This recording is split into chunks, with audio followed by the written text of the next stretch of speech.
And welcomes you to the following presentation of the Southeastern Conference. Tonight from Baton Rouge, Ed Orgeron fired up to enter Tiger Stadium for the final time as LSU's head coach.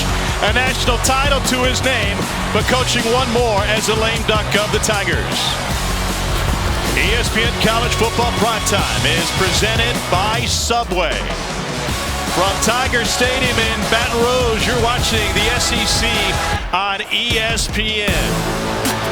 In Death Valley, there's no shortage of storylines tonight. What has become one of the great rivalries in college football. Number 15, Texas A&M, visiting an LSU team looking for a 500 season for the first time since 1999. Tom Hart, Jordan Rogers, Cole Kubelik down on the field. There's plenty of drama around this coaching search for LSU, the impact on A&M.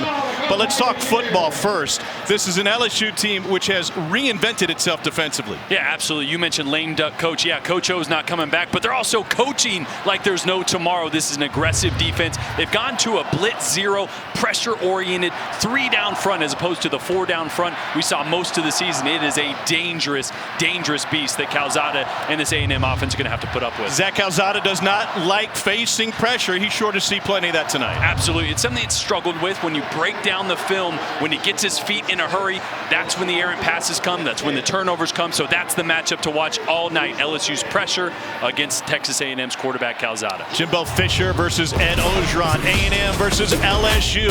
We'll hear from LSU's head coach Ed Orgeron when we return to Death Valley. In a series that dates to 1899, it's Texas A&M and LSU. Cole Kubelik on the field with Ed Orgeron. Coach O, your last time running through that tunnel in the Tiger Stadium, how did it feel? Outstanding. Love this place, love the Tigers, love my players. Your father told you when you were a little boy, you asked him why you didn't go to LSU games. He said, boy, keep working hard. You're never going to need a ticket to get into this stadium. What would Ed Sr. tell you tonight before you coach your final game? So proud. That's why I point to the sky. I know he's watching tonight. Thank you, Coach. Go Tigers. He may not admit it, but you know, plenty of emotions for Ed Orgeron tonight. He brought this school perhaps the greatest season and maybe the greatest in all of college football history just 2 years ago. And in his final game at Death Valley, Trey Palmer to return. Caden Davis will get us started. This has become one of the most electrifying rivalries in the SEC, including a 7 overtime game just a few years ago. Max Johnson got a taste of it last year. 24 touchdown passes on the season. He's put up good numbers, but this offense has been inconsistent.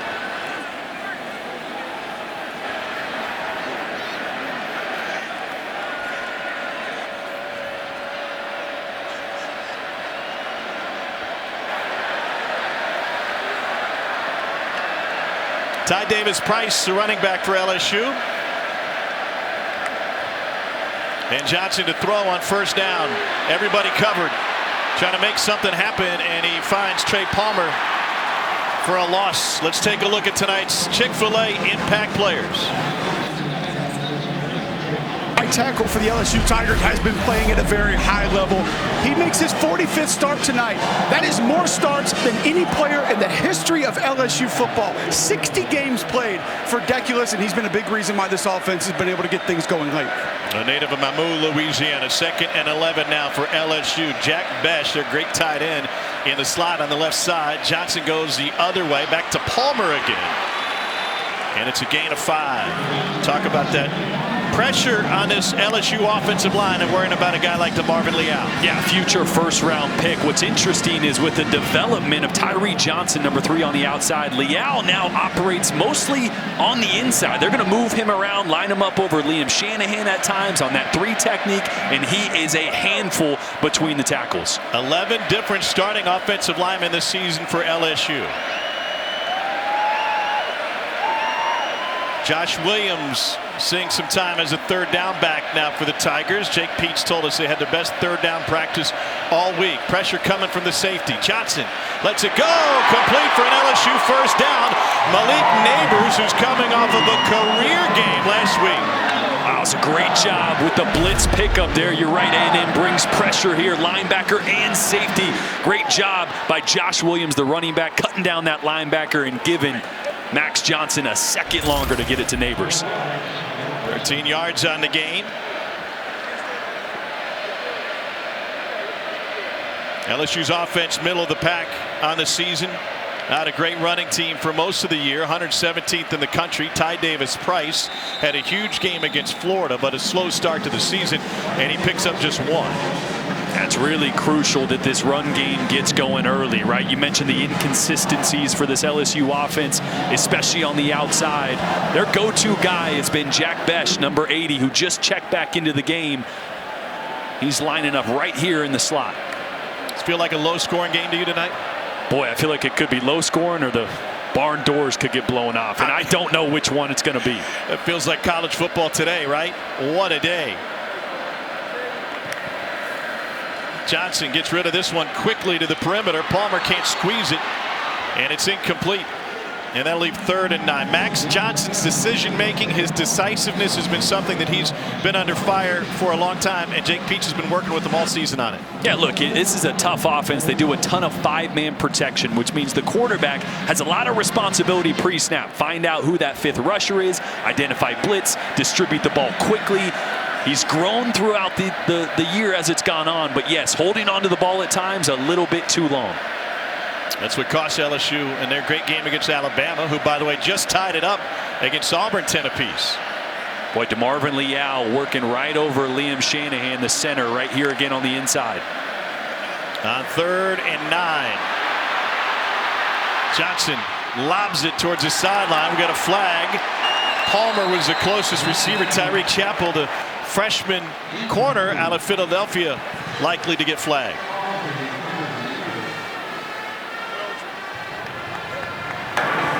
Holding, defense, number 7. 10-yard penalty from the previous spot includes an automatic first down.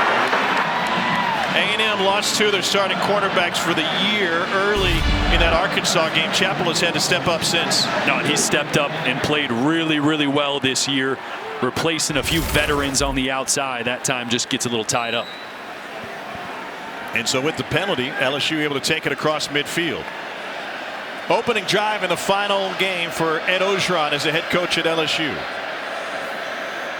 And a man on the other sideline in Jimbo Fisher, who's been rumored to be a hot candidate for his job. Here's Ty Davis Price.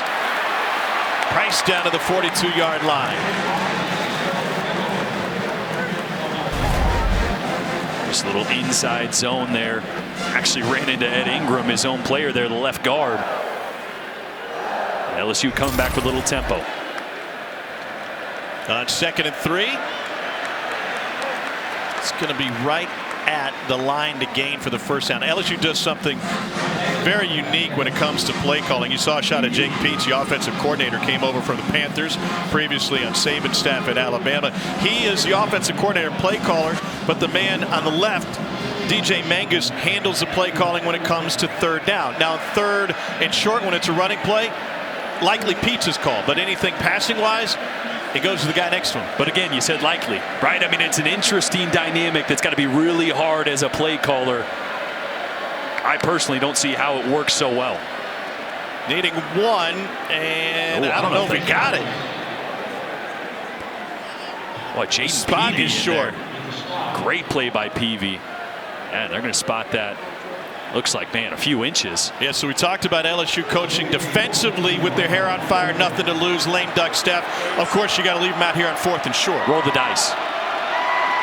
It may not even be that big of a gamble, right? And what does a punt get you in this scenario? 59% of the season, 4th down, impressive numbers.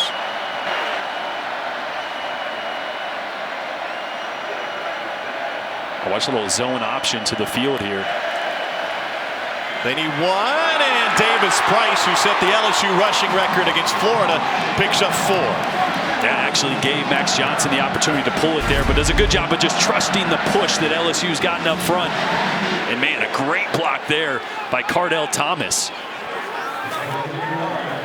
Cole, what do you make of this LSU offensive line? Handicap them against what A&M has on the defensive line. I'm not going to give too many offensive lines the actual advantage going up against one of the best defensive lines in college football. It's been a patchwork group, but this is about as clean as they've played the last few games this all season, Tom. 10th play of the opening drive for Max Johnson and the Tigers. Davis-Price again. Then he picks up just a couple. One thing that's interesting about this LSU run game, I was talking to Jake Peets, the offensive coordinator, about it before the game. A lot of those plays are going to look like just inside zone, but they actually run a couple of different plays off it. They run a zone cut, which is designed to go backside. They'll also run duo, which, guys, you know duo. We've been talking about it a lot the last few weeks, but they all kind of look the same. It depends on how the linebackers in the front are playing them as to which one they actually run.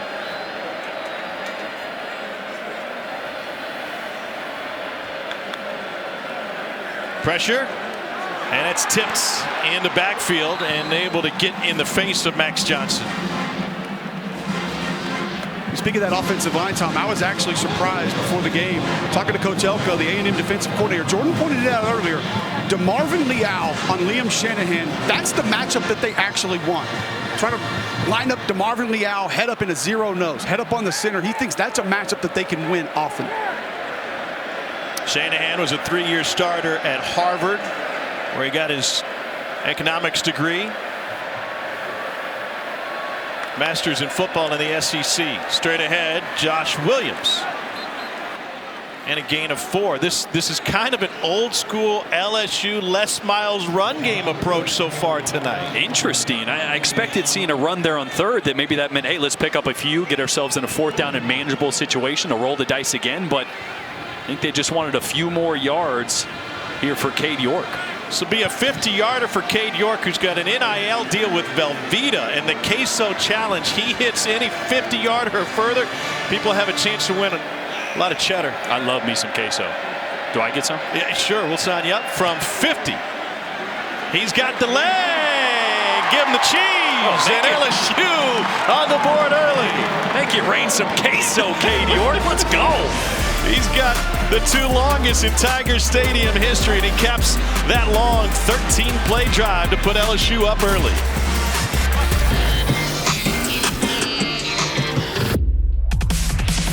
And Orgeron's Tigers, a methodical 13-play, 44-yard drive that ends with a Cade York 50-yard field goal.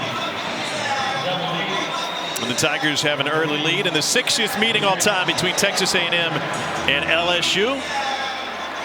Aggies haven't won here in Baton Rouge since 1994. But A-Chain will bring this one out, couple yards deep. He's got elite speed, and he takes it out to the 22-yard line.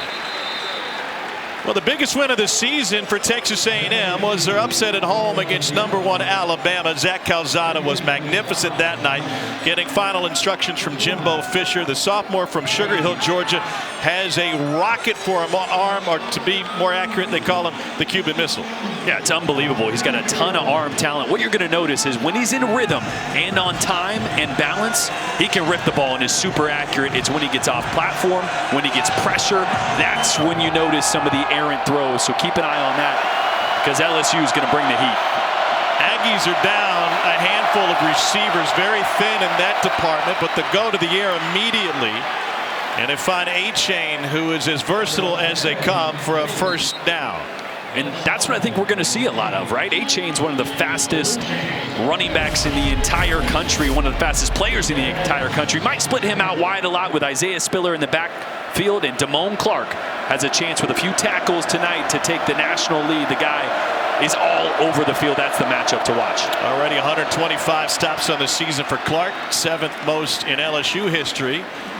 And now their lead back, Isaiah Spiller, gets the ball for 4. I mean, think about it this way, with Anais Smith also being their #1 guy, there really are kind of 3 running back-ish type players on the field. With A-Chain, Spiller, Anais, you'll see them used as such all over the field, especially with how thin A&M is right now at wide receiver. Chase Lane out. Tamon Demas out. Caleb Chapman has been banged up. He won't play tonight. Here's Spiller again into the teeth of the LSU defense. And Neil Farrell, who's been playing like a man possessed lately, finally brings him down after a gain of 3. We laid out what LSU has been defensively over the last 3 games from a pressure standpoint. But how does that match up with what A&M wants to do tonight? Well, I think it matches up pretty well. We talked about how banged up A&M is on the outside. And A&M, in the games that they've won and played well, they've ran the football extremely well. So the more LSU adds to the box, the more that's difficult for A&M. But I love this right here. Spread LSU out. going 5 wide. They brought pressure 52% of the time the last 3 games. They bring it here, and it's tipped and incomplete. The change was so drastic because heading into the Bama game, LSU was last in the country in opportunities to bring pressure. Yeah, Neil Farrell here is going to get his hands up. Great job. Little spin move there. You don't hit home. Read the quarterback and mirror his arm. Look at that perfect timing, putting his left hand up to knock that down because there was a man open on a dig route, wide open. Trey Palmer set to receive. Nick Constantino will punt it away. Great hang time and a fair catch taken inside the 15. It's a 3-0 lead for LSU. The Tigers back on offense. Will they open it up? We'll see.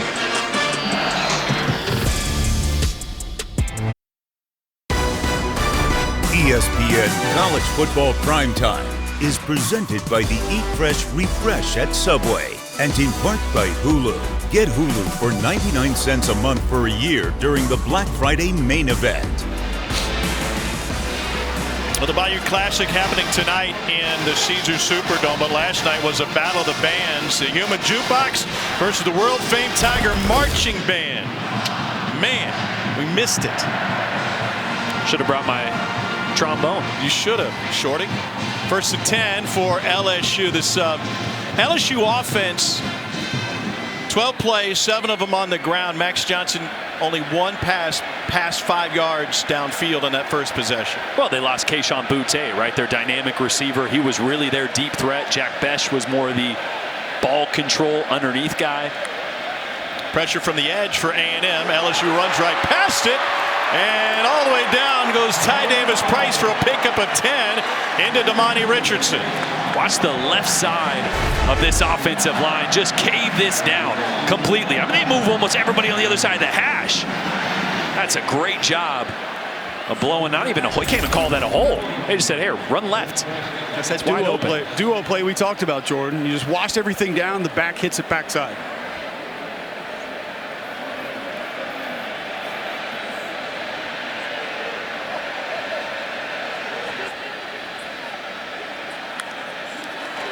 Very deliberate offense so far.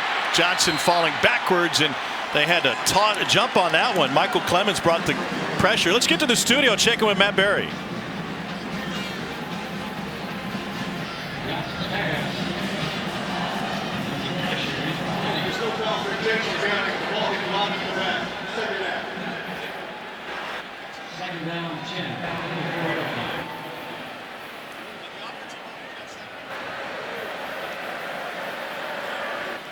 Wow. College football never disappoints. Just when we thought we knew what we were talking about. No.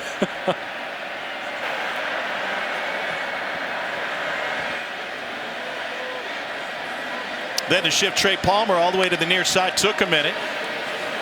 Toss to Trey Bradford, who's new to game action tonight for LSU. Hadn't practiced all season until this week, and Jake Peets wants to give him a couple of shots.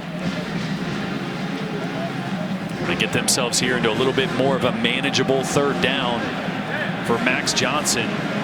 Jake Peets, their offensive coordinator, said this was the best 3rd down practice and best 3rd down week they've had all year. Implemented a few new things, so see what they go with here as A&M is going to bring 5.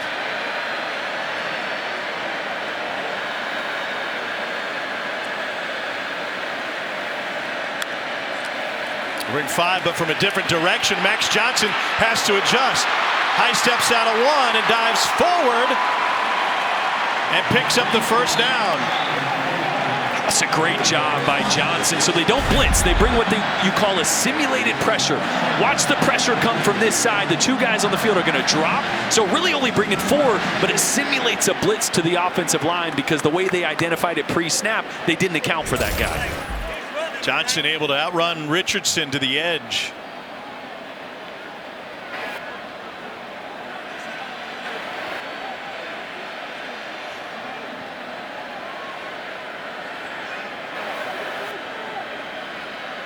Well, LSU content to work as much clock as necessary. That one into traffic, incomplete.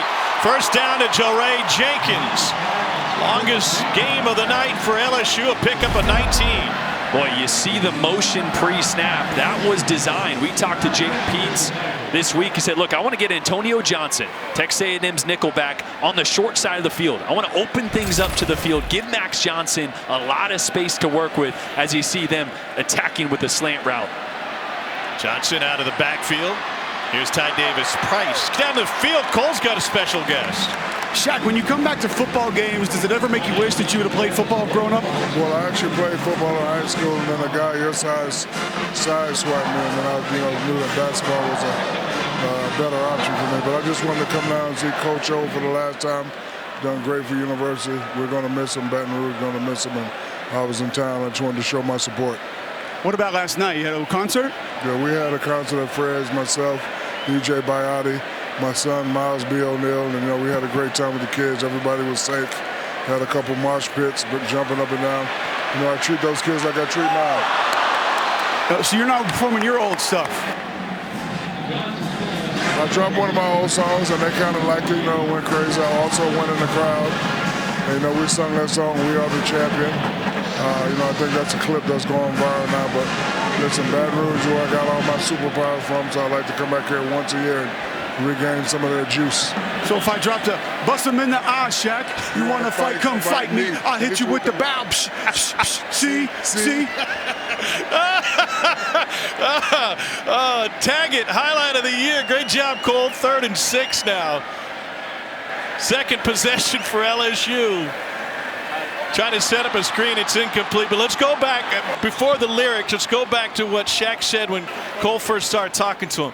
Ed Orgeron essentially is being fired here, but he's going out as a beloved coach because he's from this state. He's from South Louisiana. When he left his radio show Thursday night, he got a standing ovation. There's mixed emotions from this fan base seeing him walk out the door. Yeah, we were down on the field earlier, and way before there was even players down there, and Coach O was running towards the tunnel, and every fan that was out there, probably 100+ fans, were just giving him a standing O. So yeah, there's a ton of admiration here for Coach O. It's a weird situation having brought them a national championship, but now being ushered out the door, and wouldn't he like to end it on a W here in Baton Rouge? Only man that makes Cole Kublik look small. Back in a moment.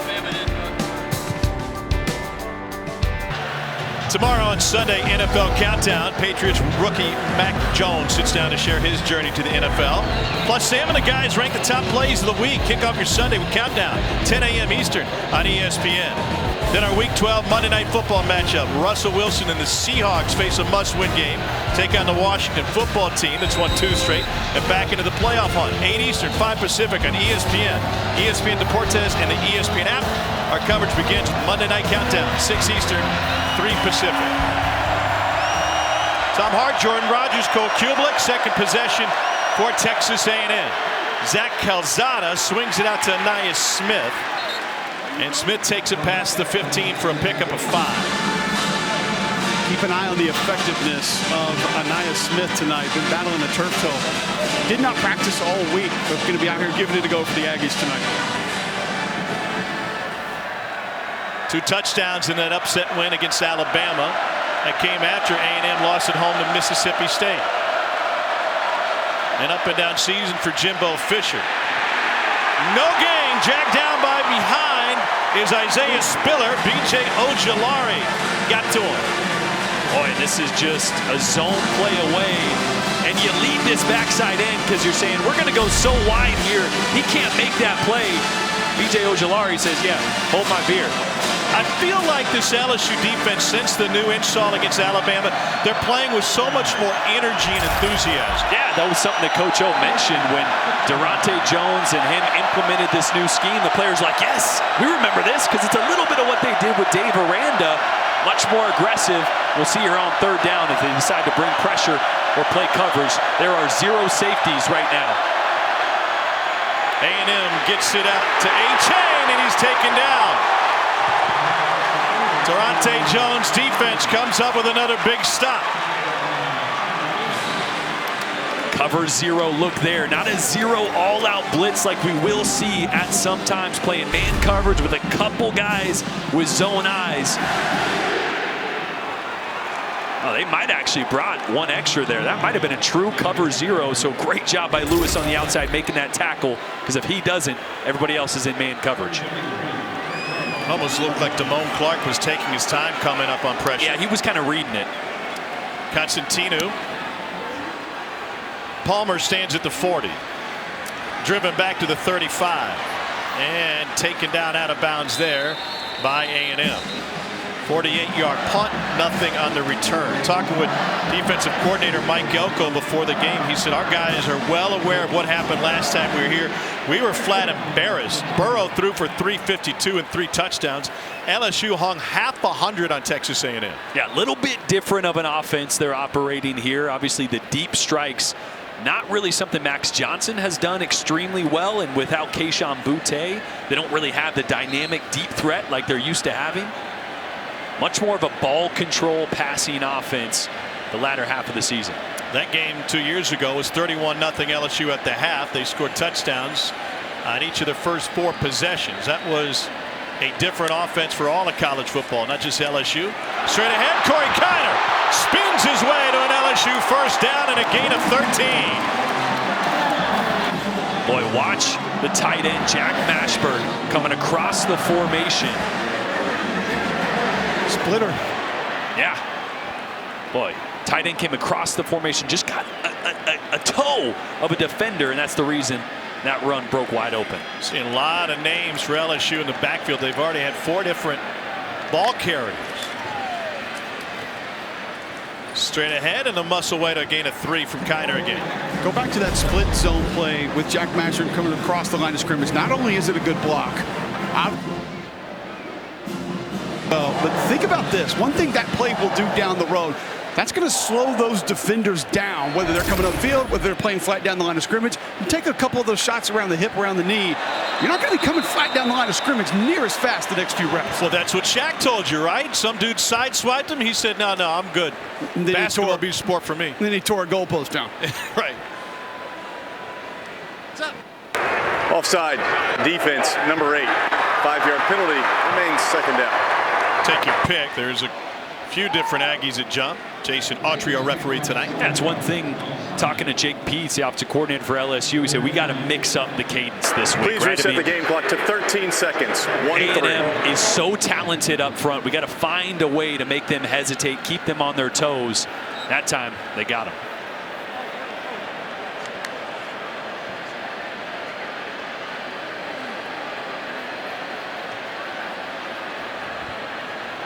Second and a short 3, and that's how the quarter will come to an end. That's the end of the first quarter.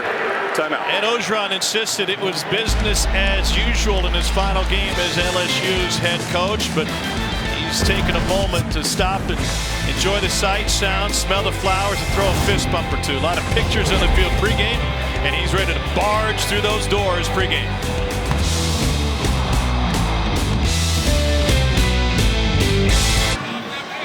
ESPN College Football Primetime is presented by Subway. 60th meeting between LSU and Texas A&M. We welcome those of you who've been watching the Iron Bowl, won in quadruple overtime by Alabama, 24-22. Corey Kiner loses maybe a half yard, and that's going to set up 3rd and short.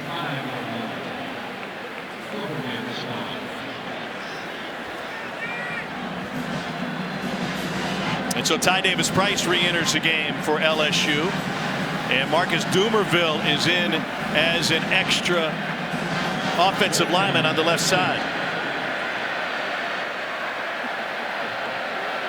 with Jack Mashburn right behind him. A&M think and run. Johnson to throw on 3rd and 1. Lets it go deep. Caught! Touchdown LSU! Jaray Jenkins! A 45-yard grab on 3rd and 1.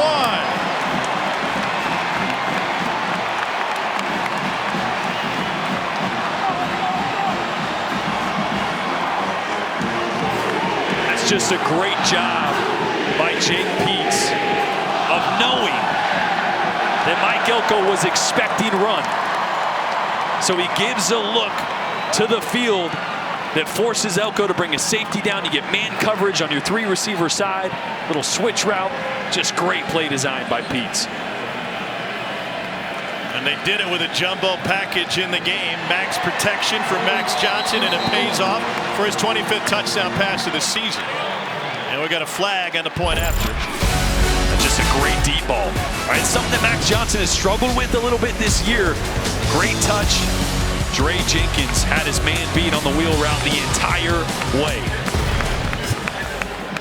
That penalty is declined. The try is good. Timeout. A&M lined up in the neutral zone. LSU has jumped out front with a 10-0 lead against number 15 Texas A&M.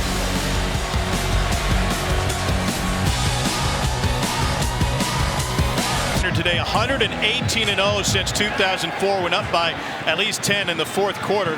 Best in the FBS over that stretch. Forget about that run. Let's go back to this touchdown throw by Max Johnson. Yeah, with the safety down in support. Watch this slot defender right here. You're going to get a natural little rub route and the wheel behind it. Watch the pick on that slot defender. Trey Palmer comes down, just doesn't even really get a lot of him, but makes 17 work around him. That gave the space for that wheel route and Dre Jenkins. And again, a perfect ball by Max Johnson to pay it off.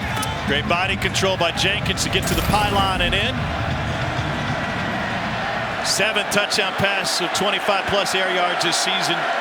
Just his 10th completion of that distance or greater. And now Texas A&M playing from behind with a quarterback that doesn't like pressure. And Calzada delivers on time to Devon Achane, who takes it up to the 45. You mentioned rhythm for Zach Calzada. That time he was allowed to get into it. Yeah, and we haven't really seen LSU dial up the pressure yet.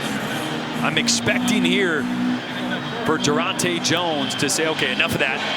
I want to see Calzada sweat a little bit and see if you can't knock him off his spot. Because right now, the short completions, he's been money. Baylor Cupp, number 88, has entered the game for A&M alongside his tight end teammate Jalen Weidermeyer.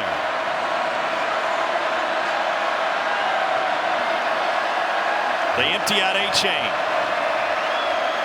No pressure here. Calzada completes to Anais Smith. Pickup of 7. It's the chess match, right, between defensive coordinator, offensive coordinator. You've shown pressure galore, 52% over the last 3 games. Now you back off of it a little bit. When do you go back to your strength? Well, yeah, you know that A&M and Jimbo Fisher has seen that on tape. They have an answer for it. So at what point do you pull it out? At what point do you have a little wrinkle to that zero pressure that we've seen so much the last 3 games? Moose Muhammad, number 7 in the game, bottom of the screen. Great receiver. And Achane hit at the line of the scrimmage by Neil Farrell.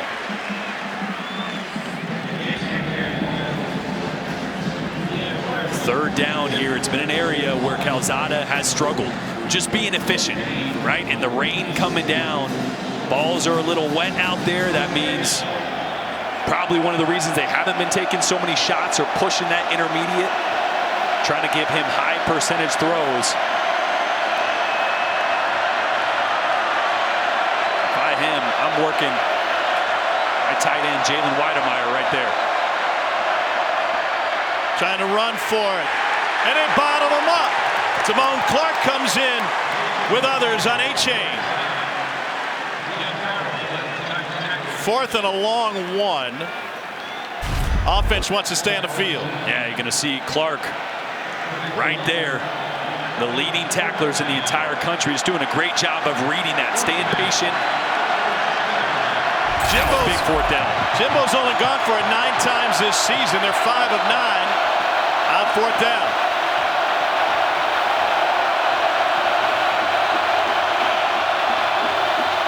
Calzada throws. He's got Weidermeyer, forward progress, and he'll stay on his feet for an A&M first down. Yeah, this is what I thought we'd see on the 3rd down here.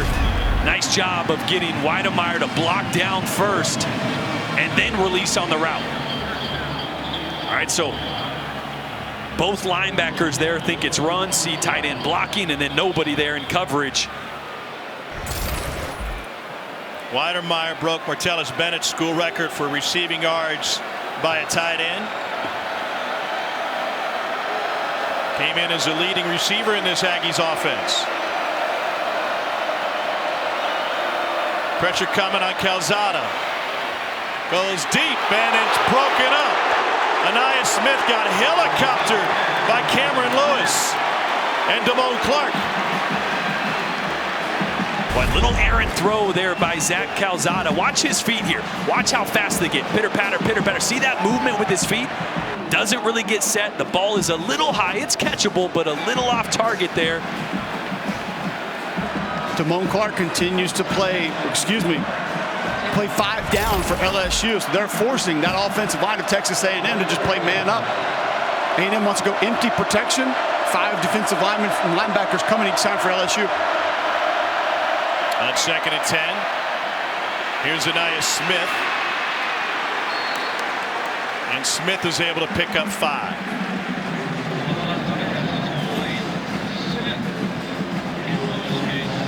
Even with, without the wide receivers who've been injured over the last few weeks for Texas A&M, there's still plenty of talent from Smith to Weidermeyer and the 2 guys usually in the backfield, Spiller and Achane. Jimbo said when it comes to calling plays, it's like a library. You got all these books, all these plays. You just pick a few each week to focus on. Going to be one high man coverage across the board. Look at the press coverage. Game's up front. Calzada dancing out of the backfield, lost his footing and goes down. It's a loss of 4, and A&M will have to punt it away. They are 0 for 4 on 3rd down tonight. Yeah, Calzada actually wanted to hit his tight end, but great coverage across the board for LSU. Once again, 5 down. B.J. Ozari, just that outside defender out on the edge. He loops all the way back inside the opposite B gap. Texas A&M offensive line has done a great job in protection so far, unable to pick that one up. Constantino, 10th in the country, 47 yards per punt. End over end will check up around the 15. 26-yard punt that time. LSU holds a 10-0 lead at home against Texas A&M.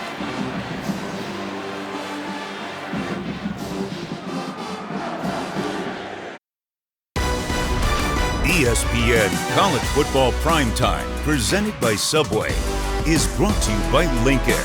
This winter, wish for the unexpected. Happy Thanksgiving to you and yours, and to ours as well. Our crew, many of whom had to be away from their families for this Thanksgiving holiday, convening in Baton Rouge. And our best to Russell Williams and his wife Emily, who welcomed their first child Wednesday. Baby Jack is here, 7 pounds, 9 ounces, 20 inches long. Everyone happy and healthy.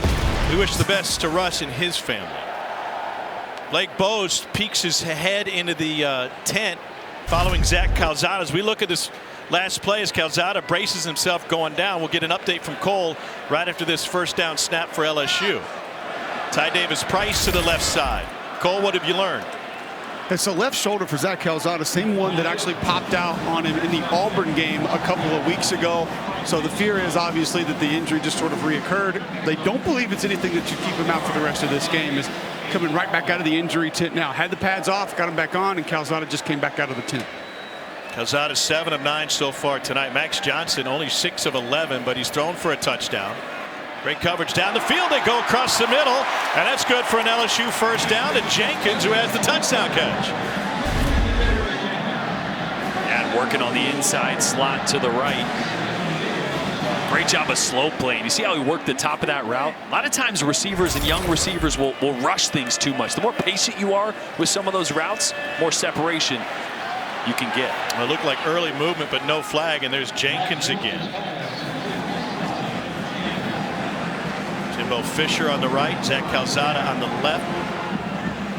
Talking about the shoulder situation. It doesn't look like a shoulder conversation.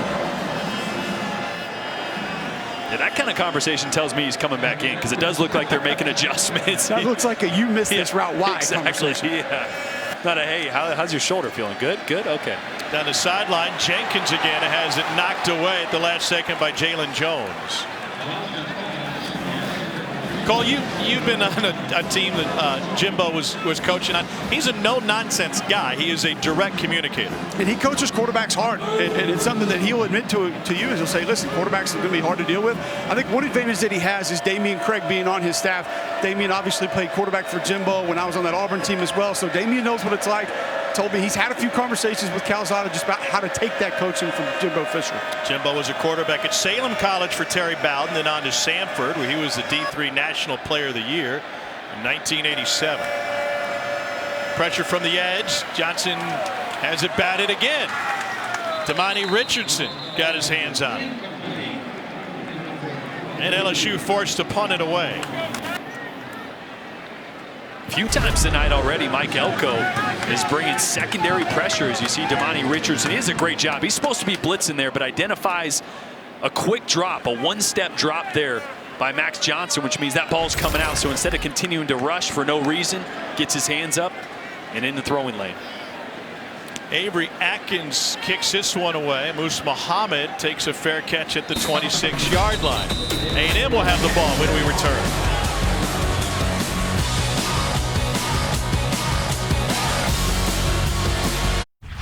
I love being here. This is the job I wanted. I'm being here. I got a great contract. I have an unbelievable chancellor, have an unbelievable president, unbelievable AD. I plan on being here and fulfilling this contract and doing everything.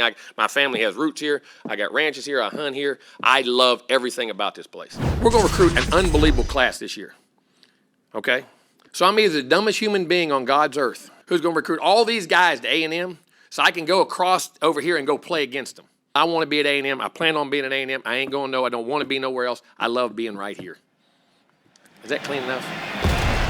The reason Jimbo Fisher continues to be asked about the LSU opening is because he has history here. And the athletic director at LSU, Scott Woodward, was the athletic director at Texas A&M prior, and even before that was on staff as their football liaison when Jimbo was on Nick Saban's staff.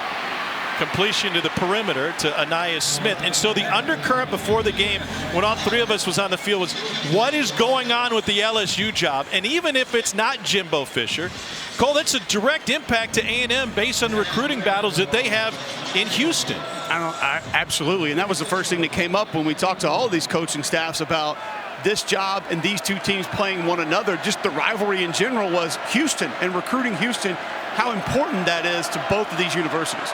2nd and 1 now for Zach Calzada back in there after the shoulder injury, and Isaiah Spiller picks up the first down. Goes around the umpire up to the 45-yard line.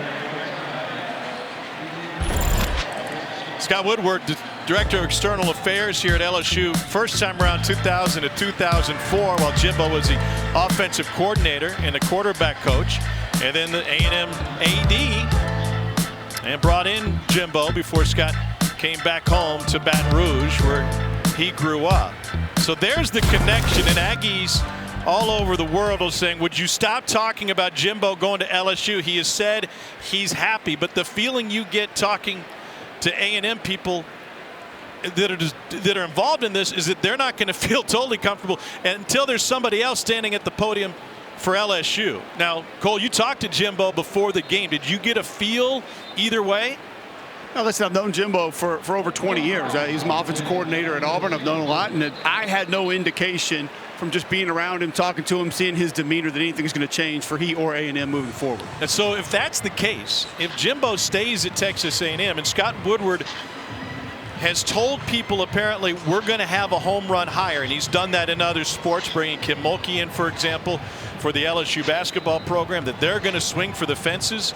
You take somebody off of the list is getting pretty short rather quickly. Yeah, especially with all the coaches that have kind of re-signed, James Franklin, Mel Tucker. But if there's still one splash hire out there that's a little bit of an unknown, Lincoln Riley. That's the one that you could go, whoa, that was a good hire. Yeah. Calzada lets go of this one and completes it. That'll go for an A&M first down to A-Chain, and he was able to run free for a pickup of 23. What is in it for Lincoln Riley to leave Norman for Baton Rouge? That's the thing. I mean, a little more money, yes. The recruiting hotbed and the fence that you can put up around LSU, a couple 100 miles around LSU that you can control, one of the best recruiting hotbeds in the country, yes. But there's a sense of urgency here. You come here, you know you got to compete for championships right away. It's not a ripple effect when the LSU hire gets made. It'll be a seismic wave going throughout college football if Woodward gets his guy. Matt Berry is our guy. Let's check in with the studio.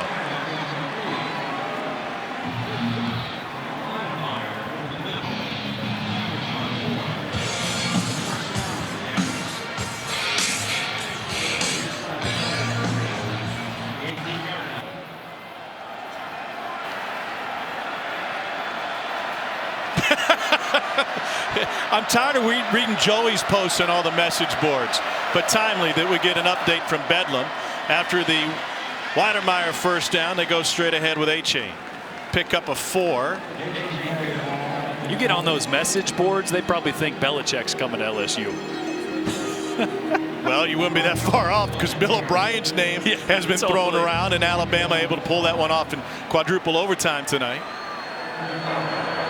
When I say that was the talk of the town inside the stadium on the field, that is not an understatement. From assistant coaches, ADs, we have baseball coaches down there talking about it.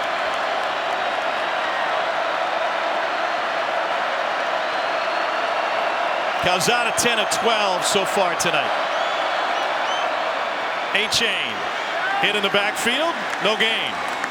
Micah Baskerville found his way back there. Again, we've talked a few times about that 5 down front for LSU, manning up the offensive line. That means those linebackers are going to run completely free, as we saw Micah Baskerville get his head in there, Damone Clark as well. They occupy every O-lineman. That means no double teams can get to that second level. A&M hasn't converted a 3rd down yet tonight.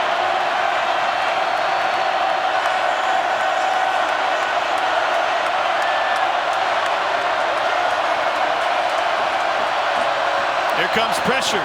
Calzada fires, caught, touchdown A&M. They beat the pressure to Moose Muhammad.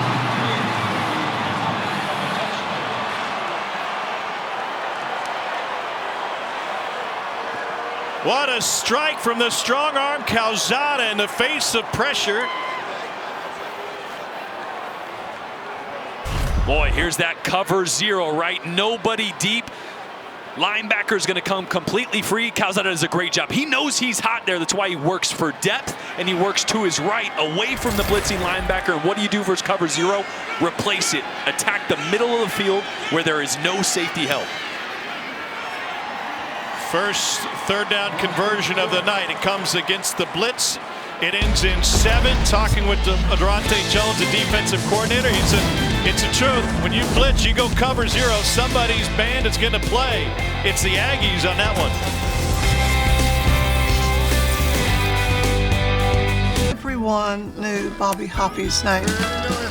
Let me tell you a story about the running back who couldn't outrun his past.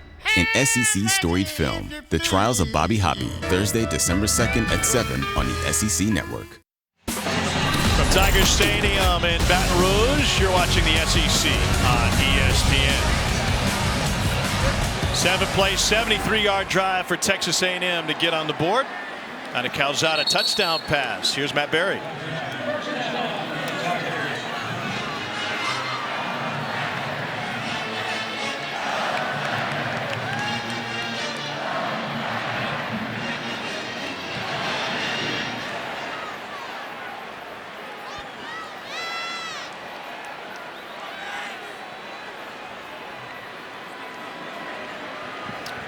That's why they call it Bedlam. Max Johnson only 8 of 15 tonight, but 102 yards and a touchdown. Looking for his tight end, and he fires incomplete. Bounced right off of Malik Neighbors. Neighbors was his favorite receiver last week. They played ULM, and he had 4 catches for $143. Yeah, really had a coming out party. I know it was against lesser competition, but they are looking for that dynamic guy that works in the slot, can move him around to replace Kayshon Boutte. Should have had that one. Boutte went down with a broken ankle against Kentucky. At that time, he was leading the nation in touchdown catches. A huge loss for this LSU team, which has lost players throughout the season due to a variety of circumstances, mostly on the defensive end. On 2nd and 10, Johnson pressured. Couldn't bring him down. Max Johnson will run with it. And he scrambles out of bounds with a gain of 12. That was Michael Clemens rushing off the edge. Coming from the right here, the backside for a left-handed quarterback. And a great job knowing he's got routes working to the left. My escape, my eject button is back to the right. And he's not going to rush 8 for 80 yards or really hurt you with his legs, but he can make a few plays like that. Here's Neighbors on the quick hitter. Got a flag on the play. Pickup of 9. And on that play, Palmer lost his shoe.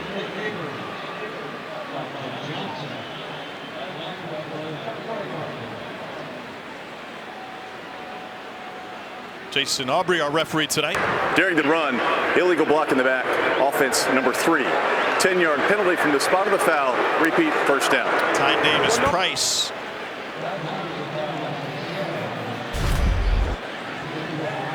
You're going to see him right here. Little quad formation they do just to try to surprise the defense, get a quick, easy throw, a little screen to the outside.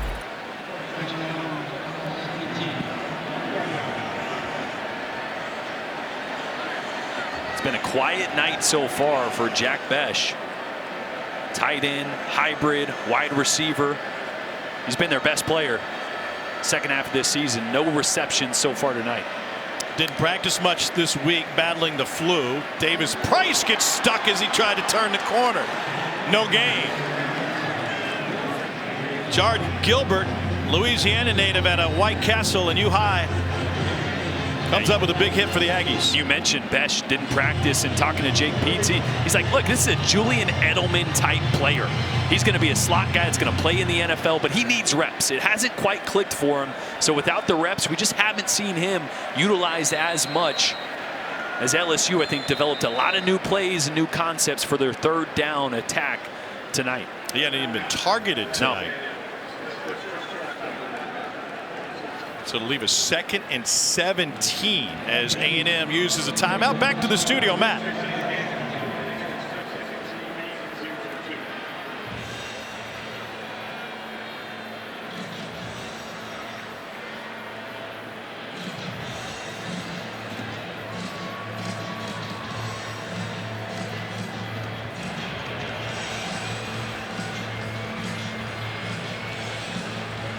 All right, Matt, thanks. Just make sure Joey logs off of Tiger droppings so he can participate at the half. Let's take a look at this week's college football playoff rankings brought to you by Capital One. No problem for Georgia on the flats today against their rivals from Tech, 45-0. What a thriller between Ohio State and Michigan in the snow.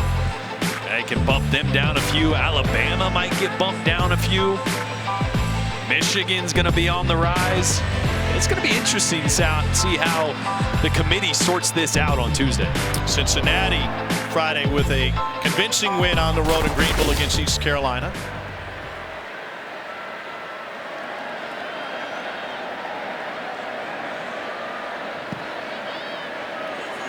A 2nd and 17 within the SEC. I tell you who breathed a big sigh of relief with Alabama pulling out that win. Lane Kiffin. Ole Miss has an inside track at the Sugar Bowl. Assuming Alabama gets into the playoff. That won the case when they were down 10 in the 4th quarter. A little jawing afterwards on the catch by Davis Price. He and Aaron Hansford. That's a fun matchup. Hansford, one of the most versatile players you'll see in college football. Leading A&M in tackles. He came in as a wide receiver. And they just threw him at linebacker one day in bowl practice. Mike Elko looked up and said, who's number 1? Got DeMarvin Leal working on the center once again.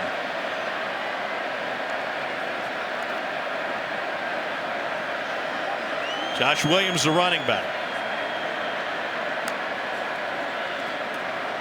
On 3rd and 11, A&M drops 8. Long pass, knocked loose. Jenkins had his hands on it. Jalen Jones separated him from the football, and LSU will have to punt.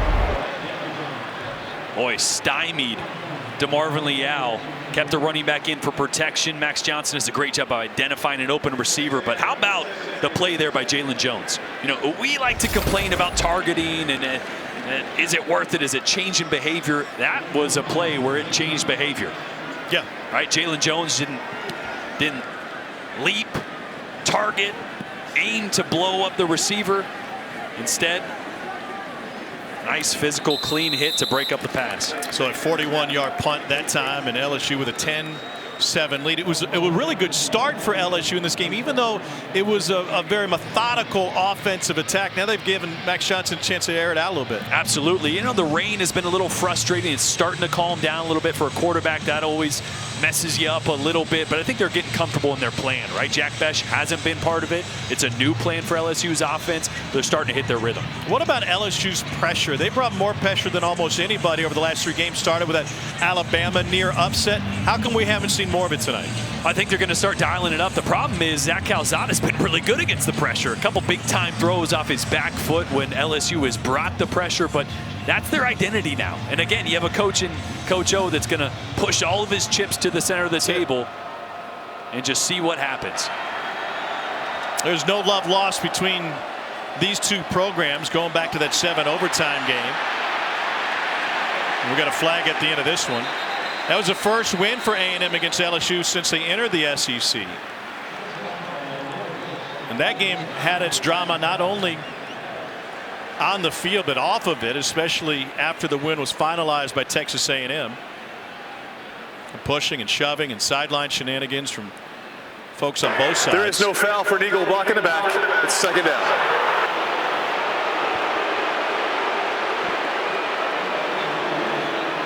They pick up the flag and 2nd and 9 remaining.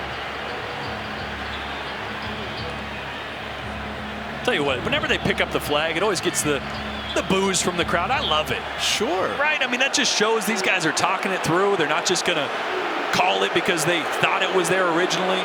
Get the right call. Sort it out a little bit. Pick it up every now and then. It's not a bad thing.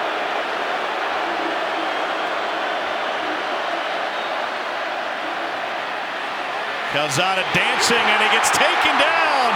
Held on too long, and Jacqueline Roig takes him down for a loss of 9. And this is one of the things we talked about coming into this game. Calzada holding on to the ball a little bit under pressure as well. A similar problem that Max Johnson had here. He's got to get rid of it, right? He's looking for A-Chain in the slot. That ball had to come out right off the break, right as soon as A-Chain broke on that out route. It didn't. The hesitation. Can't ask your offensive line in 5-man quick protection to protect for that long. No matter what is happening with an LSU football program, they seem to always have talented defensive tackles. I tell you, I saw maybe the most talented they've had. No offense, Bug. Glenn Dorsey down here on the field before the game. Just standing next to him, thinking about all the terror that he wreaked on this field. We're in 72. Man, that guy was fun to watch.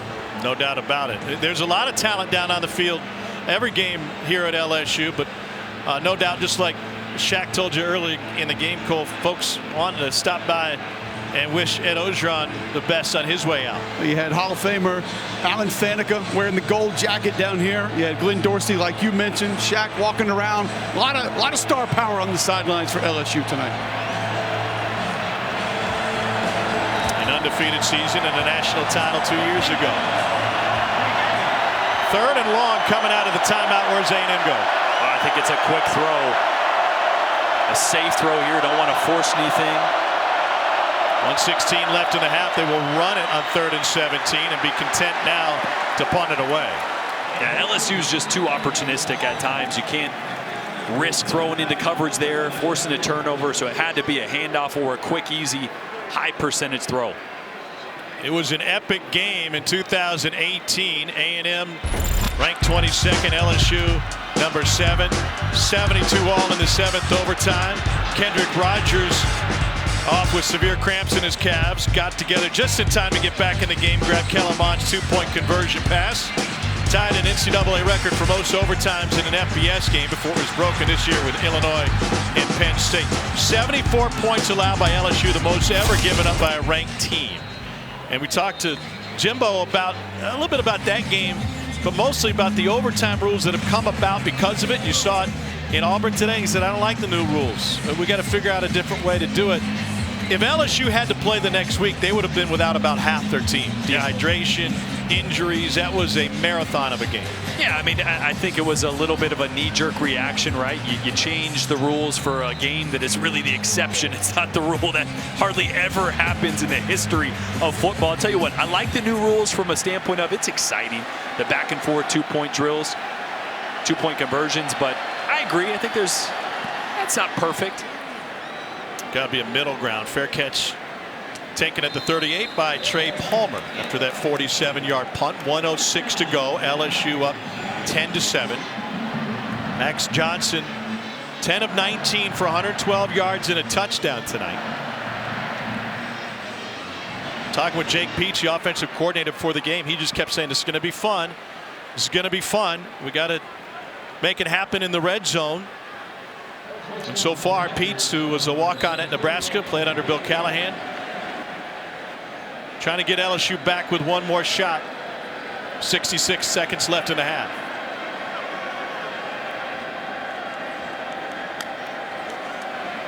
A&M rushes 4. Johnson escapes it. Barely. Get past the line of scrimmage for gain only of 1. Well, I tell you what, we mentioned the versatility of DeMarvin Leal for Texas A&M. He's been working on Garrett Dellinger over there at left tackle and had a couple of bull rushes that have been absolutely filthy. Yeah, he just shoved Dellinger to the river on that one. Here's a screen to Palmer. Up the hash marks. Got blocking. Trey Palmer to the 30, the 20, and stays inside for a touchdown. LSU a tightrope of 61 yards.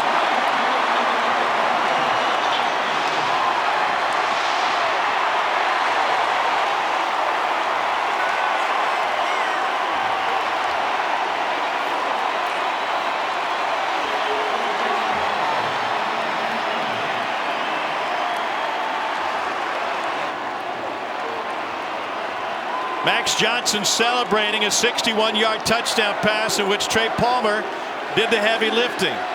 What vision and speed.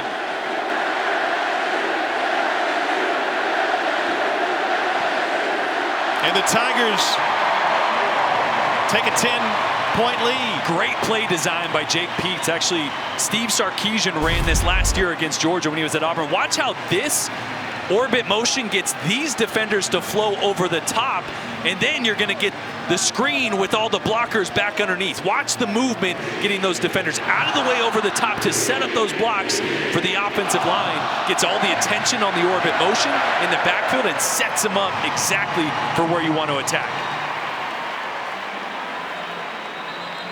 Palmer able to stay in bounds down the sideline. Jake Peets, yeah, that's a great play call. Last year when Sark ran it, it was the first time I'd seen it. Yeah. I thought it was a cool wrinkle to that jailbreak quick screen that you normally see. I think another thing we saw there, the replay from the coach's booth, the emotion, the stress, the daily living on a staff that is a lame duck staff that Jake Peets has gone through really over the entire season. These coaches want to go out on a high note for their players. They want to go out on a high note for themselves as well. I mean, for Jake Peets, this is still an audition, right? He's hoping to pick up a job very quickly after this, wherever that may be. College, NFL, or otherwise. Came here from the Panthers. Next Sunday, we'll have the exclusive reveal of the college football playoff matchups in the Cotton and the Orange Bowl to be played on New Year's Eve on ESPN. Reese and the guys will also unveil the New Year's 6 bowl games and have the final top 25 rankings in this 4-hour special. It all starts at noon Eastern, 9 a.m. Pacific, after Sunday NFL Countdown on ESPN and the ESPN app. One app, one tap. Max Johnson obviously comes from a competitive family. His dad, Brad, won a Super Bowl. His uncle is Mark Richt. His mom was a great volleyball player at USF. Couple touchdown passes for the lefty. And now Devon Achane bottled up, taken down in the backfield. Sony Fanua celebrating his senior day. And even though they have 2 timeouts, A&M is going to be content to let this one go to halftime, right? You call a run play there in case it spits for 10, 15, 20 yards, then you maybe push the tempo. But more bad can happen here backed up this far than good. Take it to halftime. Jimbo's got some adjustments to make because right now LSU is controlling this. Coaching drama on both sidelines, and the home fans happy. 17-7 at the half. Let's take you to the studio. ESPN College Football Primetime is presented by Subway. Second half from Death Valley. This is the SEC on ESPN. Welcome back. Tom Hart, Jordan Rogers, Cole Kublik down on the field. It's a halftime lead for LSU of 17-7. Cole talked with Ed Ogeron at the half, Jordan. He told him, my offensive play callers, they have free reign to be aggressive, and they've hit on some big ones. Absolutely. Max Johnson has pushed the ball downfield. They've been explosive. They've done it without Jack Besh, their leading receiver coming into this, their best player coming into this. It's been Jeray Jenkins, but Max Johnson has been dynamic, pushing the ball downfield, something he hasn't done well for most of the season. LSU's been nearly unbeatable at home with a 10-point lead. The only loss since 2004, that Katrina game against Tennessee that came on a Monday. Let's take a look at the first half stats brought to you by PlayStation. The problem for A&M evident when you look at these numbers. Yeah, they have to be able to run the football well for this offense to get going. And remember, Coach O switched to this defense, the 3 down, occupying all offensive linemen because he wanted to stop the run, and that's exactly what they've done extremely well since completely changing their defense. A&M, you're down 10. Don't need to panic. Just get back to what you do best. Give Isaiah Spiller the football and get this offense back in rhythm. Jimbo Fisher looking at his play sheet and apparently his math homework from 6th grade with that spiral notebook.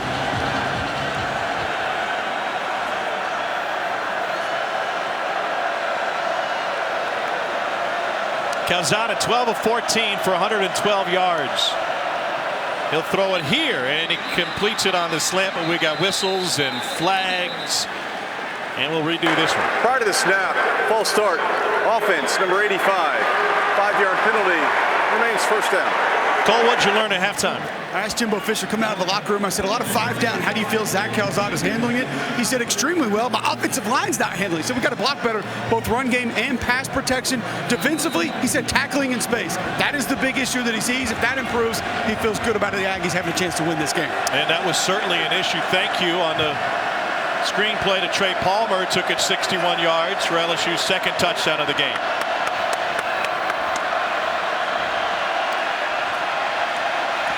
Redo first down at 1st and 15. It's incomplete. Jalen Preston, junior from Manville, Texas, couldn't haul it in. An absolute bullet there by Zach Calzada. And a really good throw. It was accurate, but man, this ball has some RPMs on it. Watch this. When he's in rhythm, one hitch, let it go. Right on the money. Preston not able to bring it down.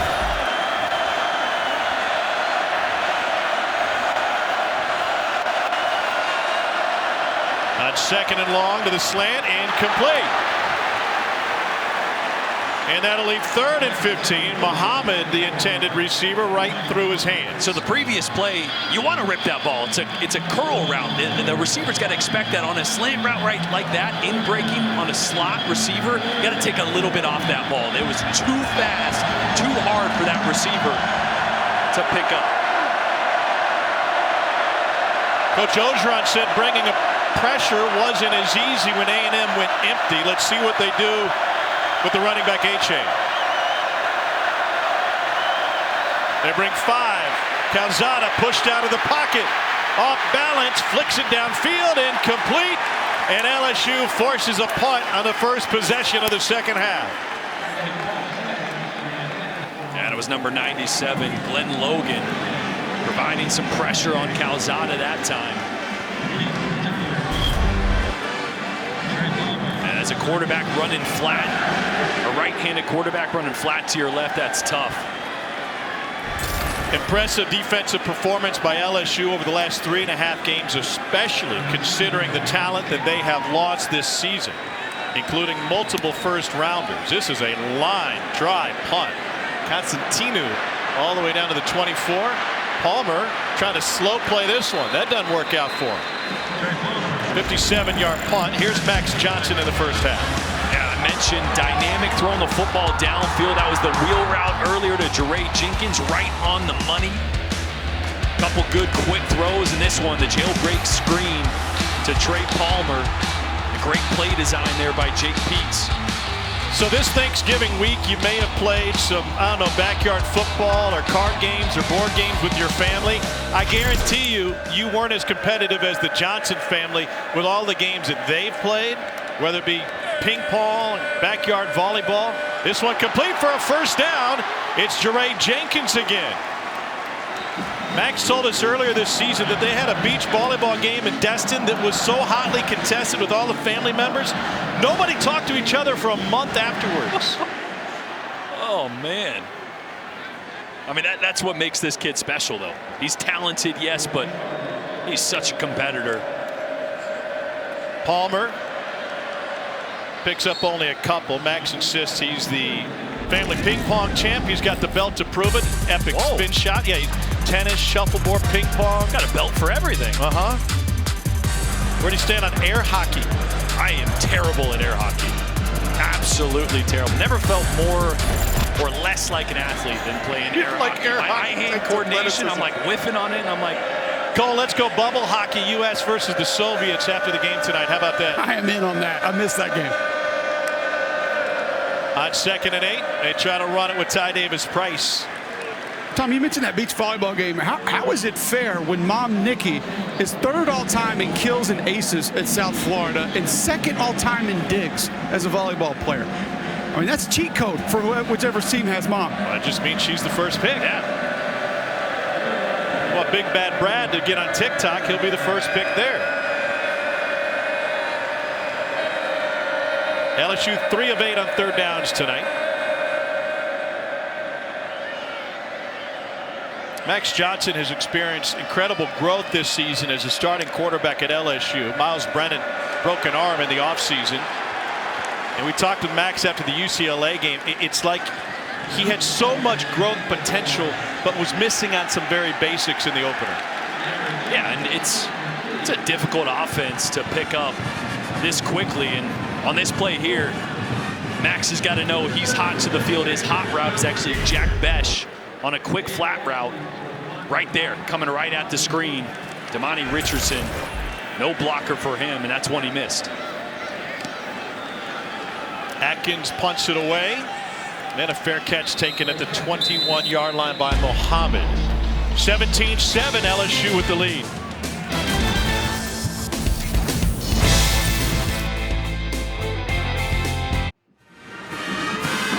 LSU trying to avoid its first losing season since 1999. The Tigers have a 17-7 lead at Tiger Stadium over number 15 Texas A&M. Taco Bell welcomes you to the Live Más Student Section of the Year contest. Use hashtag Student Section Sauce to get the committee's attention, and go to ESPN.com/Taco Bell to see how your school can compete. That dude with the E there, he doesn't eat much Taco Bell. No. Good eyes. You do. Yes. Yes, indeed. Here's Spiller up to the 24-yard line before Damone Clark came in as the nation's leader in tackles, rips him down.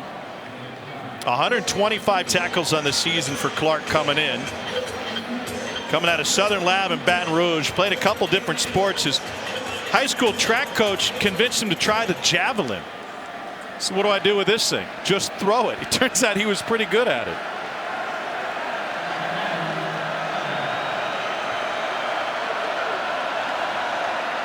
Calzada goes to the right and double slant complete to Anais Smith for a first down. I think physically what we could talk about with Damone Clark could go the rest of this football game, but maybe mentally, emotionally where his game has improved the most. He went up to every single player in the locker room last week after the ULM game, which was a win, and just said, fellas, not good enough. We need to pick it up. It needs to be more. It needs to be extra. One of just 4 players in LSU history to wear that number 18 for 2 seasons. And he's been behind some great ones in his time here. First rounders Devin White, Patrick Queen. He's learned from great ones.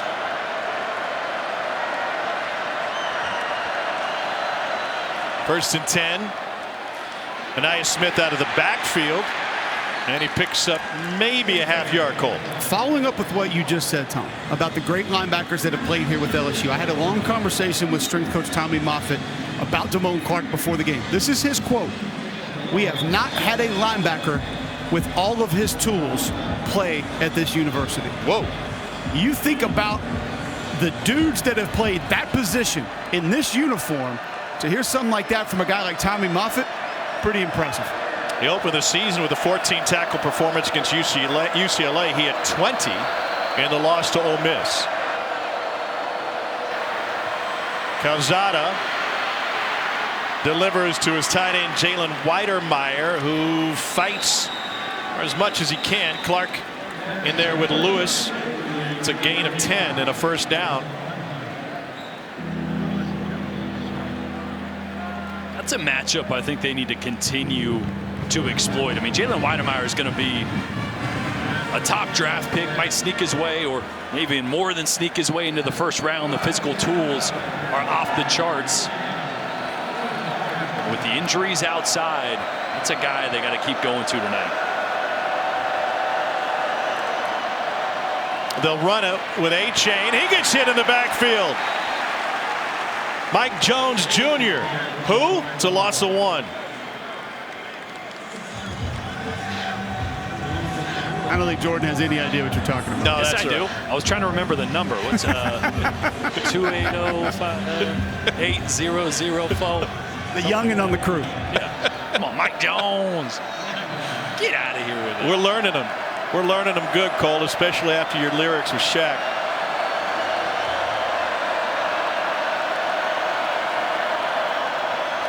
LSU rushes 3.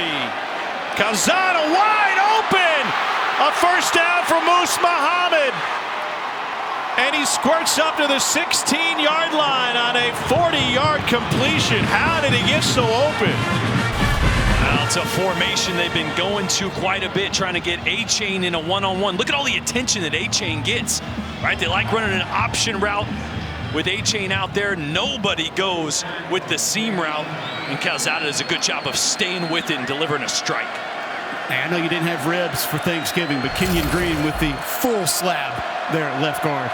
Muhammad had half of Calzada's 10 completions last week and a blowout against Prairie View. Favorite receiver now. And overshot A-Chain that time. You know, I like the plan by A&M. When you have a team that's going to pressure, one way to kind of counteract that is get in spread formations, whether that's 4 or 5 receivers wide, because then as a quarterback, it's easy to see where it's coming from. You can't hide it when you're in spread formations. Those condensed formations can get a little tricky for a quarterback. A&M's had a lot of success spreading those running backs out wide.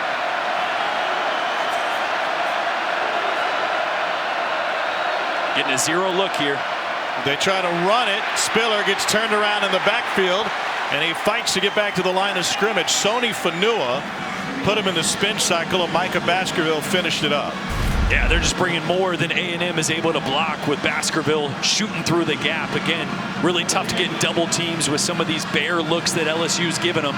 You'd love it there if you had a 0 check, if Calzada could come up and you had just one call that said, okay, if I see that, we're blocking max protection, we're taking a shot.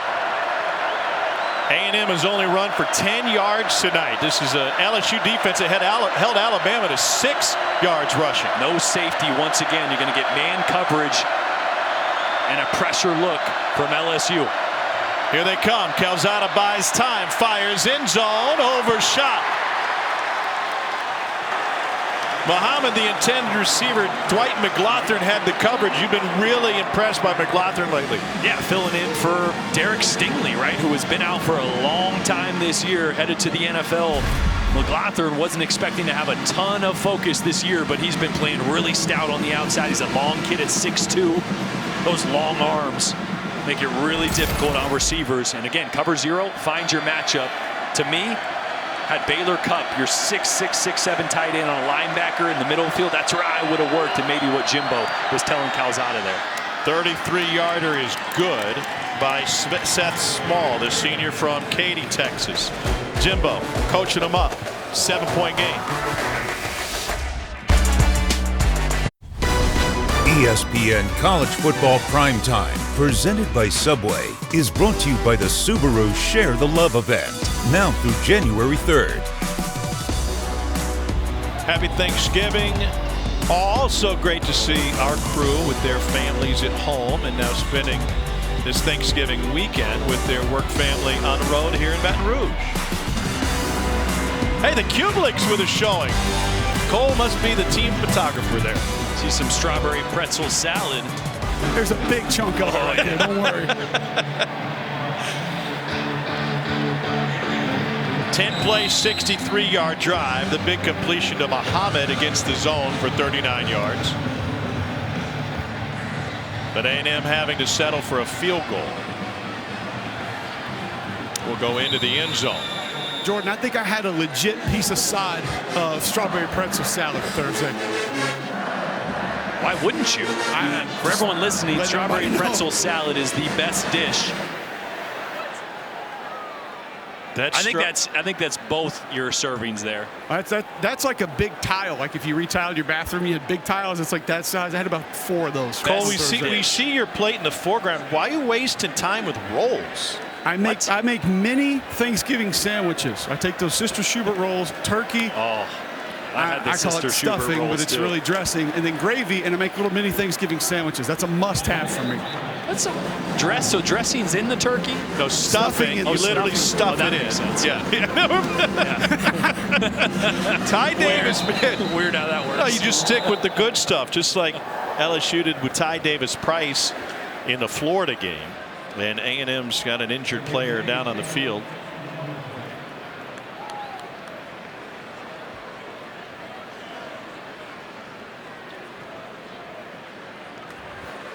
Edrin Cooper, fantastic freshman linebacker, has really showed incredible potential over the course of this season, being tended to by the Aggies athletic training staff.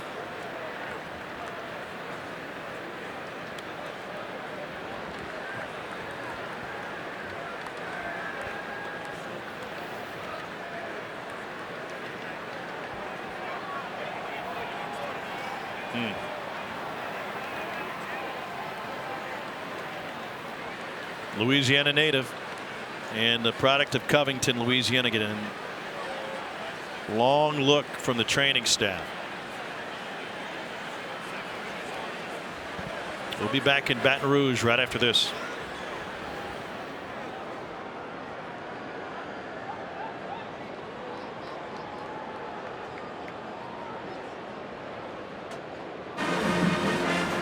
Edrin Cooper to his feet and help to the A&M sideline.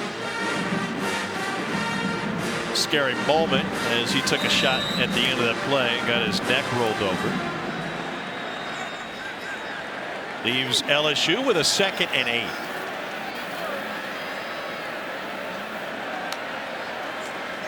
Little toss to Palmer.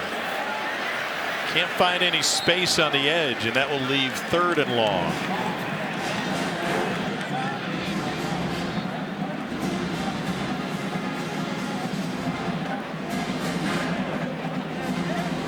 Trey Palmer is an explosive player. He's had 50-yard touchdown plays 3 different ways. Punt return, kickoff return, and a touchdown catch. And another one tonight with a 61-yarder on a screenplay that he took to the house.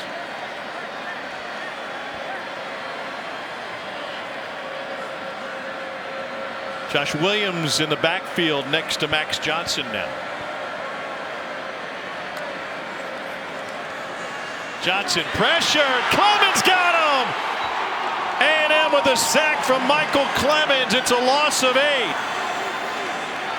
Oh, Clemens working on left tackle Garrett Dellinger and just overpowers him. Watch him working off this side here. He's just going to go a power rush here. Bam. Impact creates separation, and Dellinger not able to power hop. Cole wasn't able to regroup there. God, I love the fact that you learned power hop from last week. I know. Chance for return from the 45. Here's Muhammad up the sideline and into LSU territory. Bedlam is Bedlam. Let's get an update from the studio. Here's Matt.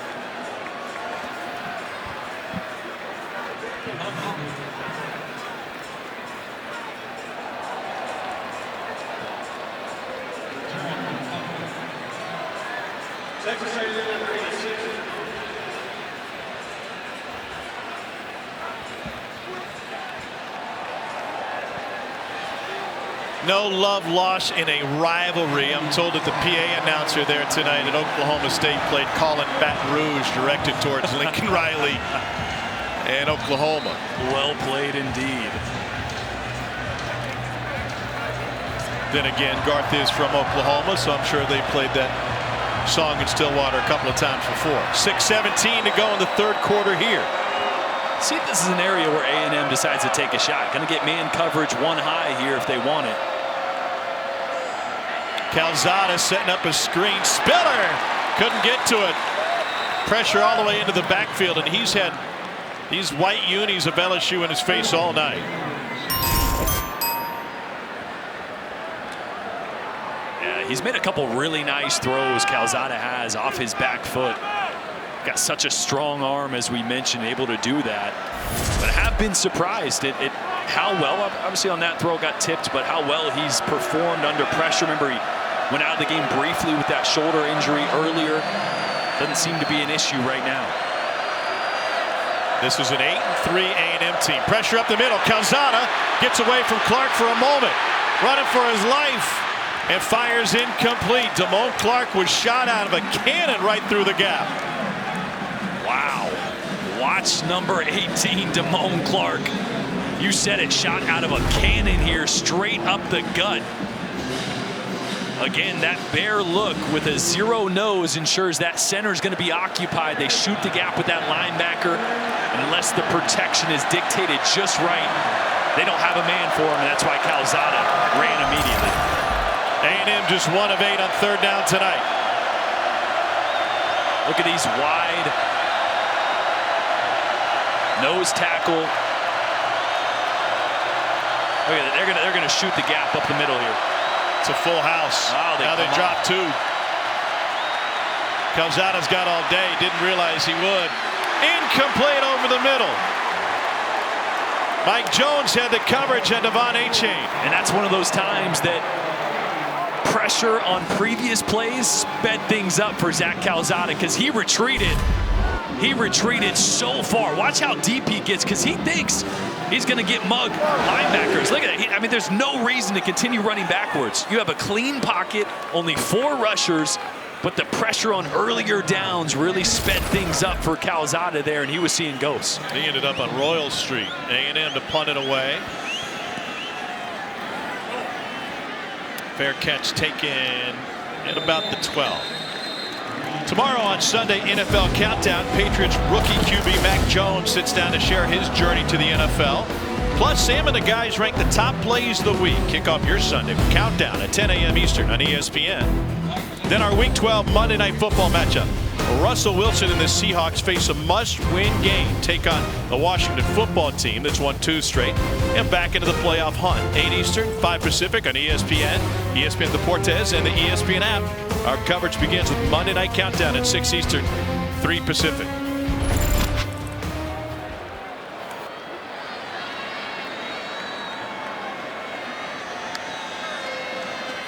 LSU runs it on first down with Ty Davis-Price, who's able to get only 2. Price had no such issues against Florida when he set an LSU school record for rushing yards. 287 yards, 3 touchdowns. They kept it simple. They kept running the same concept time and time again. They mauled them. And that was one of those games where the offensive line had a day. I mean, there was so much movement at the point of attack. Tonight, A&M doing a good job holding up. Here's Trey Bradford, second carry tonight for Bradford, who hadn't played all season. And Hansford brought him down. Bradford's dynamic, though. He's got some juice. Want to get him in there. They have a limited package of plays for him. But he's pretty dangerous with the ball in his hands. Moving forward next year, really try to find ways to get him involved. 3rd and 3.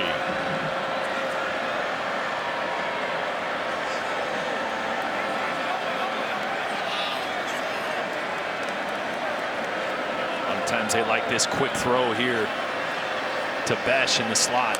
He hasn't been targeted all night. Runs a drag route, and they go behind him for a first down to Malik Neighbors for a 9-yard gain. Here comes some tempo for LSU.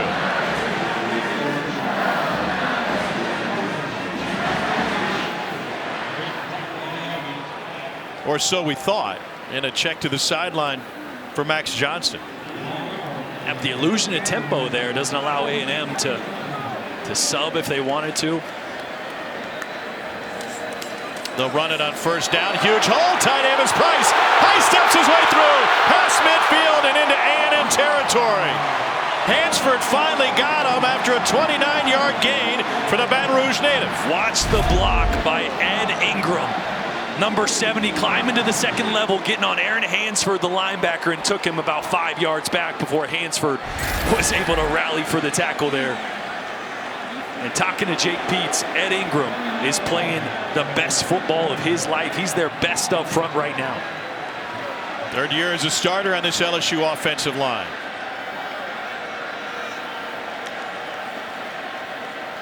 Johnson on play action, complete for a first down. Jaray Jenkins, play action, froze A&M for a moment. Yeah, really the first RPO we've seen from LSU. Max Johnson just reading that backside linebacker. He sniffs in there, gets involved in the run. It's a slant right behind him. That's that run pass option. Jenkins over 100 yards receiving tonight with a touchdown.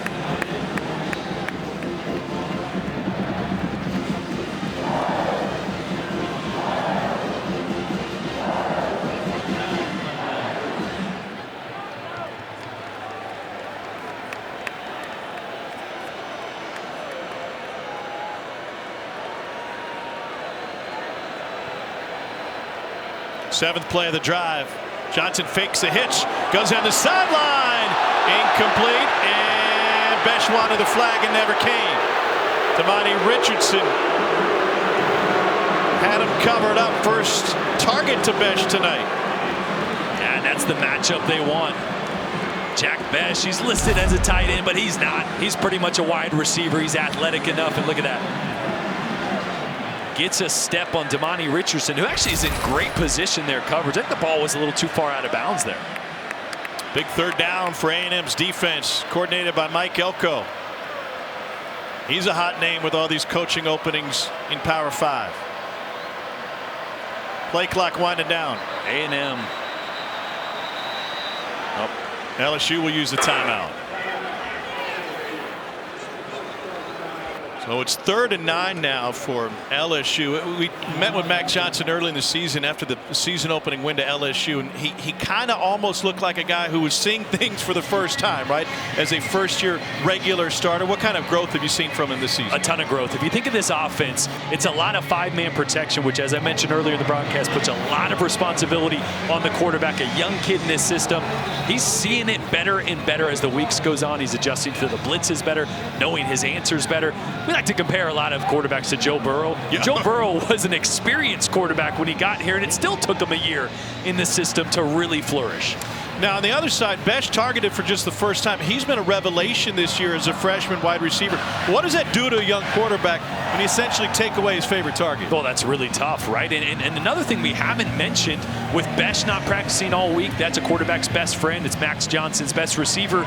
But also, one of the areas of improvement I'm seeing is possibly because Max Johnson taking all the reps this week. Remember, he was splitting reps with Garrett Nussmeier before Nussmeier decided to redshirt. All Max Johnson this week, and it's showing. Max Johnson is the only scholarship quarterback available tonight for LSU. Pressure couldn't get to him. Throws off one foot, incomplete on 3rd and long, and that will bring out the kicking team and Cade York. Nice folks from Velveeta corrected us via social media. Just attempting a 50-yarder gets people registered for the Big Cheese. Even better. Yeah, they just want to hand out queso. The guys get the 2 longest field goals in Tiger Stadium history, and the game winner against Florida last year, among others. I was down there on the field earlier. He drilled one from the other 45, and it was just smoked. 47-yard attempt here, no cheese. This is a chip shot. Drills it. And LSU adds to its lead with 2:29 to go in the 3rd quarter. Well, college football has been topsy-turvy all season, and then once again this Thanksgiving weekend. Let's look at your picks for the college football playoff as of right now. Cole's got Oklahoma State there at number 3 with Bedlam ongoing. Cole's got Alabama sitting down at 6. I mean, they did struggle today, but it's the Iron Bowl. What do you got to say, Cole? They've struggled with a couple opponents this year. They haven't looked dominant a couple of times where you would have anticipated them to, including against this LSU team, which is sub 500, an Auburn team that just has 6 wins on the season.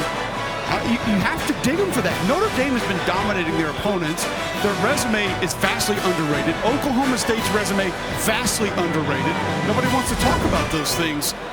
I think Oklahoma State might be playing better team football than anybody not named Georgia in the country right now. They just don't have the star power. Notre Dame up 24-0 on Stanford tonight. But Paul, they ain't played nobody.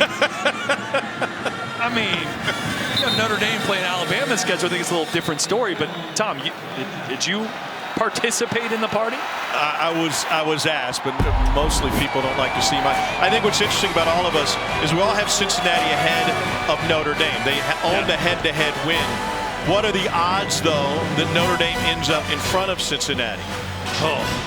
They're pretty good because the committee already proved that they're willing to do that with Michigan and Michigan State a couple of weeks ago. So yeah, but Cincinnati's going to have a chance to play Houston, who is a ranked team and a good top 25 win if they get it next week. Absolutely, and Notre Dame's not going to have that opportunity. The championship Saturday could be a big ding for Notre Dame, no doubt. Take us all the way back to 2007 with that drama in the last weekend of the regular season. Straight chaos. Here's Devon Achane. He's got a first down run, slips through the grasp and carries it all the way to the 46. 21 yards on first down for Achane. Boy, and this is what A&M's got to get back to. This hasn't been here, but look at left guard. Kenyon Green climbing to the second level, getting hands on Damone Clark there. A big hole for Achane. If there's any daylight, Achane and his speed's going to capitalize on it. 28th consecutive start for Kenyon Green, junior from Humble, Texas tonight.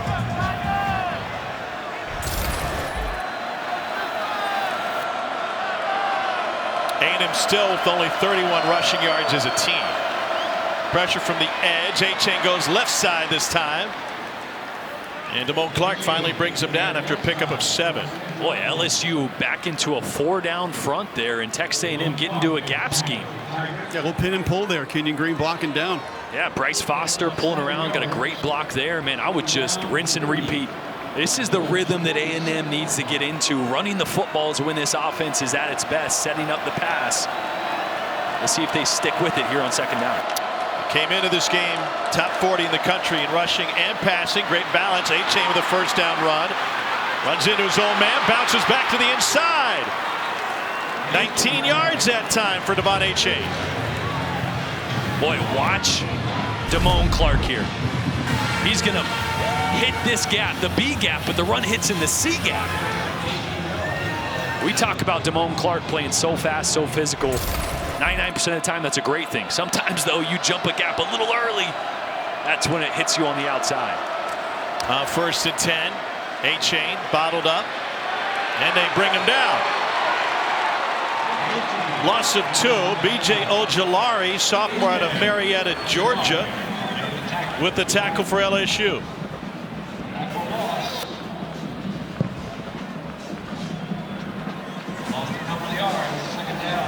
Ojulari wasted no time making an impact here. Had an LSU freshman record 3 sacks against South Carolina last season.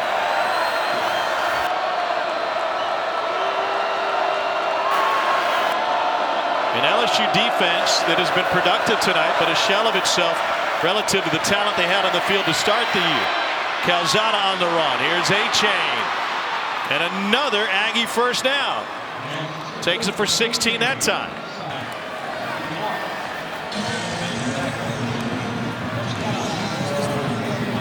Devon Achane has 60 yards on this Texas A&M drive with the Aggies down 10 and Ogeron on one side, Jimbo Fisher on the other, and a coaching opening coming at LSU.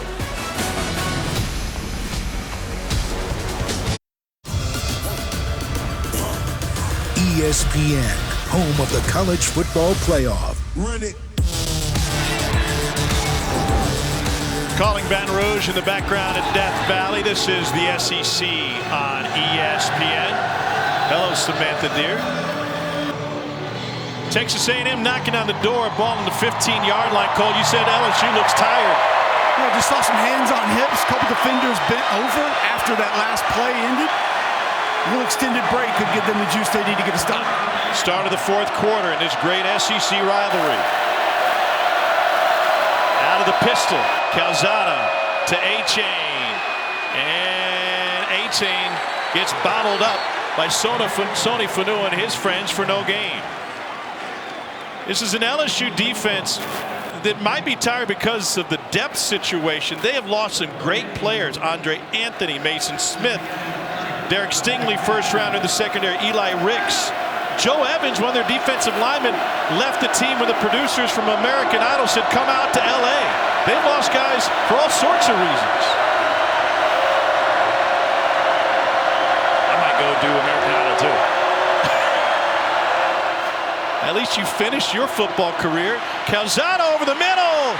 Spin. Touchdown. Jalen Preston. His first touchdown of the season. And the Aggies punch it in from 15 yards out.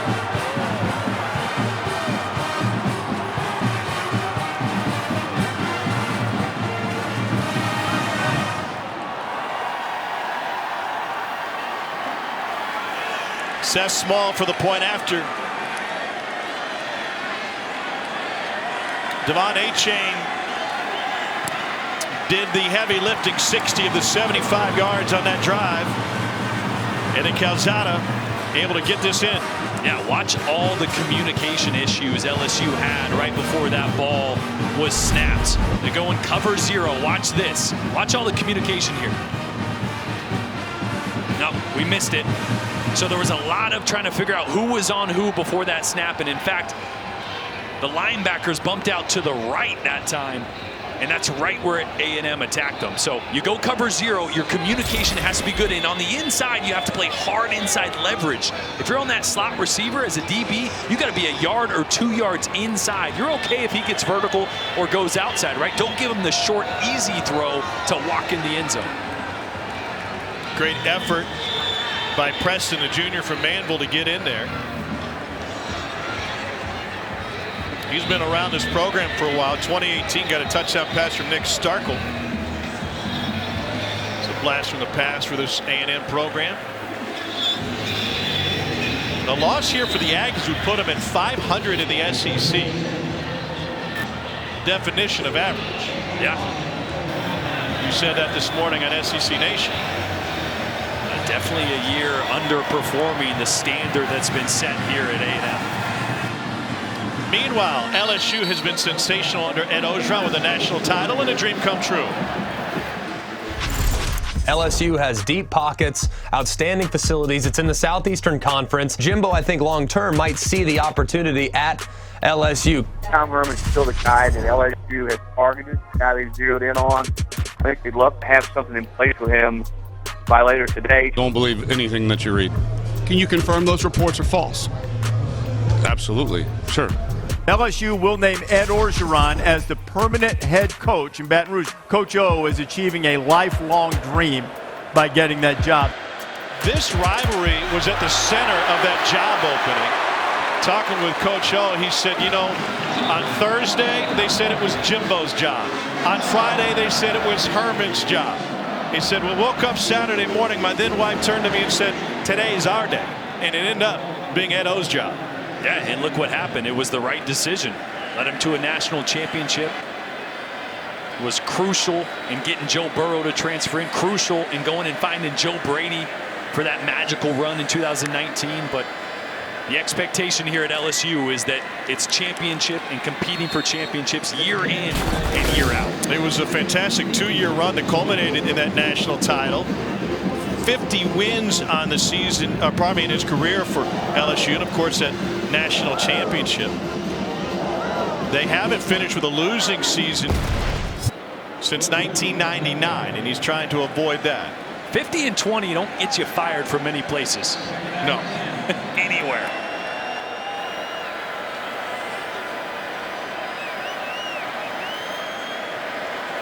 Only the 4th head coach to win 50 games at LSU. How about that?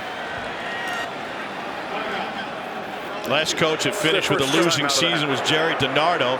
Ed O is from down in LaRose, Louisiana. It was always his dream to call this stadium home, and he talked to his dad about other kids going to LSU football games. Why wasn't he going? I'll never forget the day, man. I said, Dad, I said, all the kids, not all the kids, most of the kids said they go to LSU game on Monday, on Saturday. Why we don't go? He said, boy, that's the rich kids. We can't afford that. And my daddy said that. I said, okay. He said, but let me tell you something.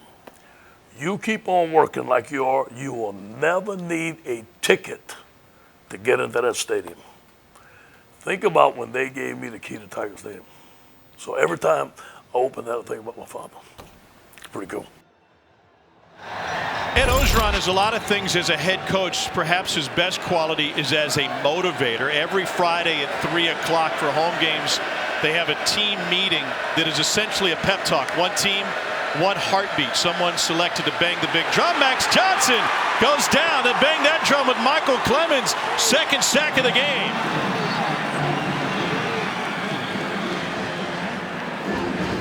Watch Michael Clemens working on the left tackle here. Rushes upfield first and then spins back inside to make this play. It's a great move working on Dellinger there. Dellinger just got off balance. Michael Clemens way too much on that pass rush. Well, Clemens with the bull rushes earlier, then setting him up with a spin move. Yeah. 3rd and 15 now for Max Johnson. Looking for a screen, and it's incomplete. Dropped by Neighbors, and he had a path, maybe not for all 15, but for a chance. That's 2 drops by my count by Neighbors, both on 3rd down tonight. This is just trying to get your playmaker in space. Jailbreak screen. Had one hit big to Trey Palmer before the half. That's just trying to make a play and get your eyes looking for those blocks before you secure the ball. A short punt taken at the 35-yard line. 12:26 to play in regulation. Ed O and LSU trying to hold on.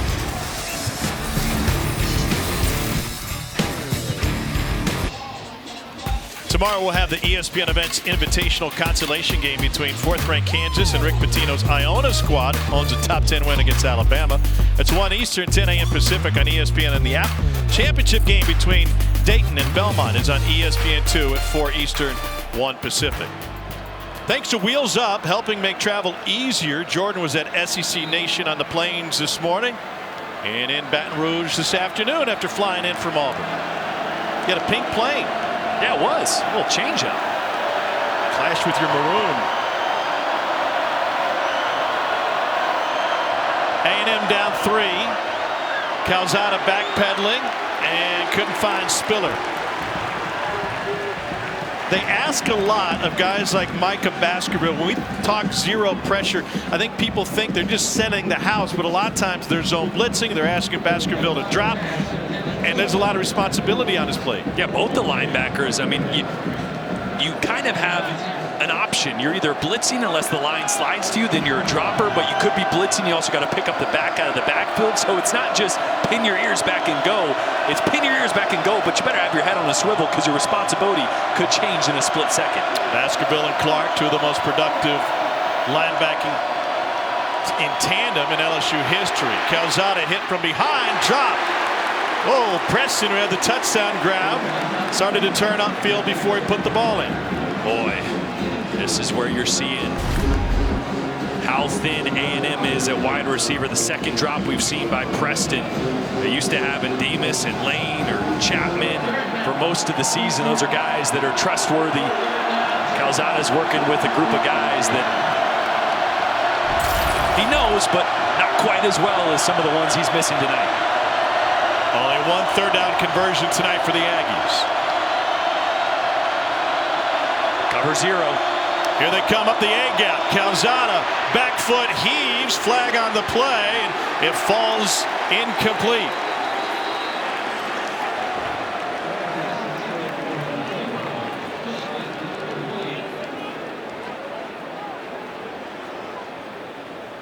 I mean, Zach Calzada is just sprinting away from the blitzing linebackers, trying to find time, and it's happened time and time again.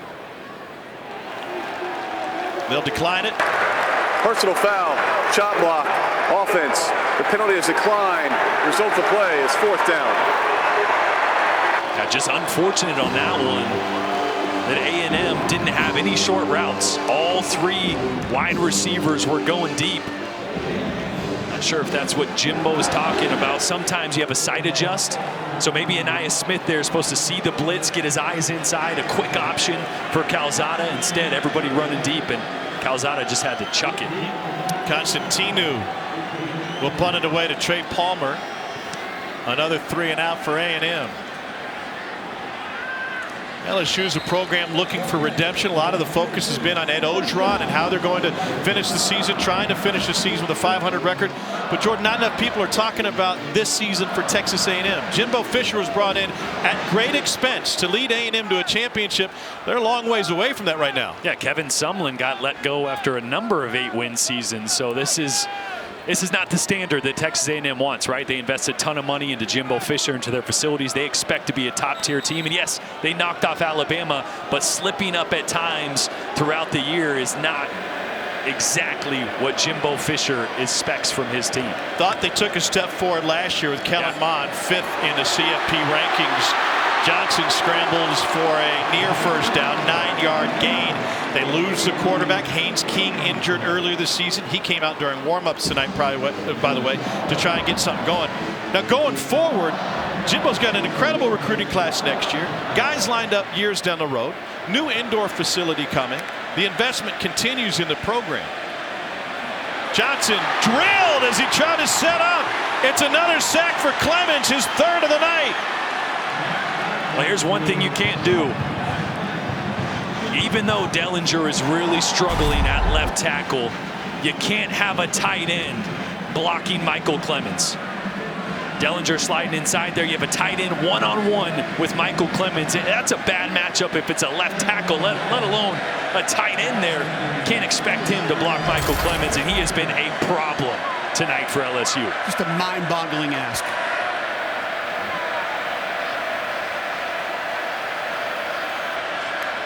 Now 3rd and 8. Johnson taken down from behind. Back-to-back sacks for A&M. Damani Richardson came in nearly untouched.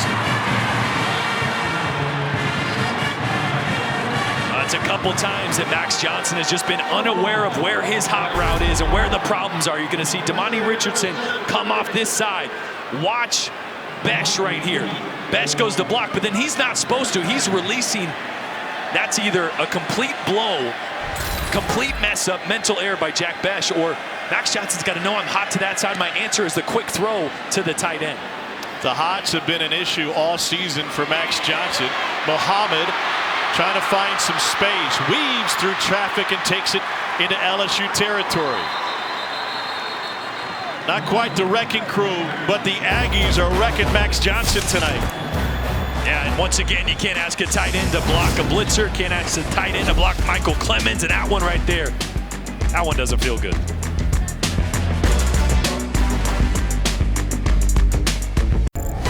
ESPN College Football Primetime is presented by the Eat Fresh Refresh at Subway and in part by Liberty Mutual Insurance. Only pay for what you need. 2 of the 5 active coaches with a national title in action in this game. Jimbo won at Florida State 2013. Ed Orgeron, CFP National Championship, undefeated season with LSU in 2019.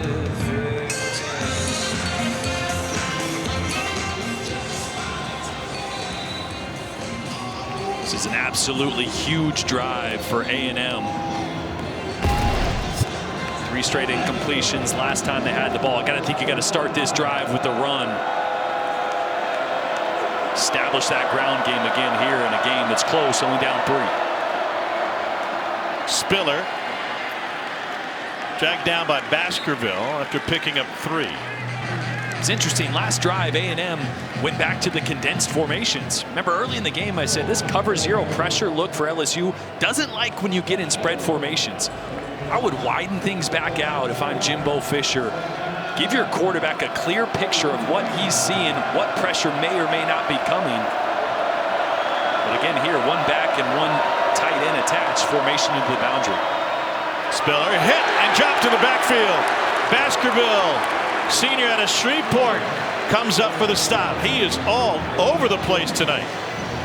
And just shoots a gap backside. Again, you have Jalen Weidemeyer on that side attached, which allows the linebackers to have eyes inside and read and react to these run plays a lot quicker, as opposed to a formation like you see right now. 4 wide receivers. These linebackers are stressed more. Again, cover 0 here. No safety help. Bringing as many as they can. And it's fit in on the outside to Preston. Caught for a first down. Boy, what a catch. And Preston has had a couple drops, had a drop last drive. But again, quick options versus the cover 0, right? Last time we saw Calzada, no quick options, no quick places to go with the football against the blitz that time. Nice out throw. That's not an easy throw. But Calzada puts it on the money. 2 tight ends on the right side. Spiller looking for space. Just 2 yards for Isaiah Spiller.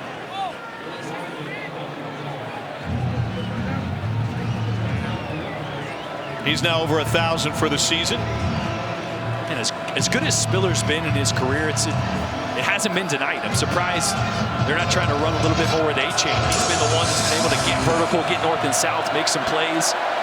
Spiller's definitely capable of it, but tonight A-Chain's had the hot hand when they've gone back to the ground. Spiller first team All-SEC last year. They empty the backfield again. Calzada looks over the middle, incomplete. Let's take it with the studio. Here's Matt.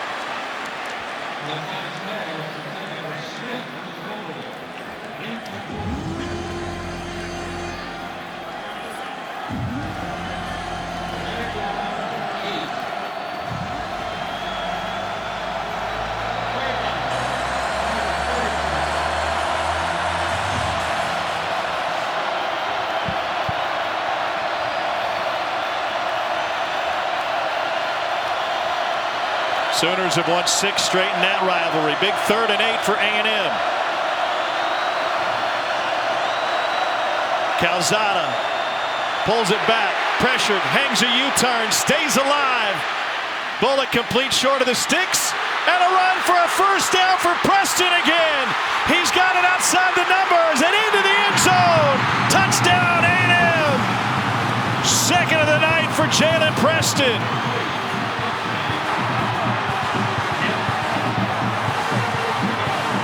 Boy, did Jalen Preston just make up for a couple drops early. A huge catch on an out route against cover 0 earlier than Calzada. When he needs somebody, Preston worked back to the quarterback, scramble drill rules, and then this is all Preston cutting back all the way across field to punch this one in.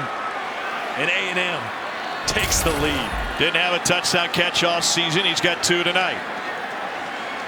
Seth Small makes it a 4-point A&M lead. Zach Calzada has been under literal and figurative pressure all season for Texas A&M. He stands tall on this one to Preston and finishes in the end zone. Aggies with their first lead. Take a look at tonight's fighting spirit moment, brought to you by Modelo. Zach Calzada to Jalen Preston. And not a bigger moment for Texas A&M. I mentioned it, Jalen Preston had his ups and downs tonight, a few drops, but 2 back-to-back huge plays on that last drive to give Texas A&M the lead, excuse me. What are we still doing here? Am I jumping ahead? Whoa, we still got 7 minutes here. We're halfway through the 4th quarter, but I tell you what, Max Johnson might be thinking this one's over. He's seen a lot of Michael Clemens in his face tonight, Cole. Michael Clemens has had an excellent evening rushing off the edge. See, hands inside, bull rush. That's going to set up the spin move inside. Offensive tackle tries to get depth to cut off that bull rush. That's heavy. You can't put a tight end on a defensive end one-on-one and ask him to protect and pass pro. Just a bad ask from Jake Peets and the offensive staff for LSU. Michael Clemens has been outstanding tonight for this Texas A&M front. He had been working on Garrett Dellinger for all 3 of those sacks, but they flipped him to the other side now. And he's across from Austin Deculus. Johnson over the middle, complete for an LSU first down. It's Malik Neighbors. What are you thinking if you're Garrett Dellinger having to deal with Clemens, or better yet, when he's on the opposite side? Can I have the tight end, but he'd not block him by himself? Or could you leave the tight end next to me and actually help? Give me a little bit of a chip, give me a bump there. That might help out some. The problem is, Tom, like you said, he's had Tyree Johnson, who's a super speed guy upfield. Then he's had Michael Clemens, who's got great length, and then DeMarvin Leal's been out there a little bit, who brings a big punch. Johnson 7 sacks his last 5 SEC games. Here's Ty Davis Price. Man, what a physical run by Ty Davis Price. That's one of those run stunts right there that Coach Elko likes to run, really to negate gap scheme runs. But when the zone scheme hits, obviously it can remove you from your gaps. You saw DeMarvin Leal, he's lined up a little deep. He stunts back inside, loops around. And where he departed was exactly where Ty Davis Price was headed. One of the reasons he was able to pick up a few extra yards. 78 yards on the ground for Price. They go right back to him. Lowers his shoulder. Bangs into a couple of Aggies. And that'll leave 3rd and 1.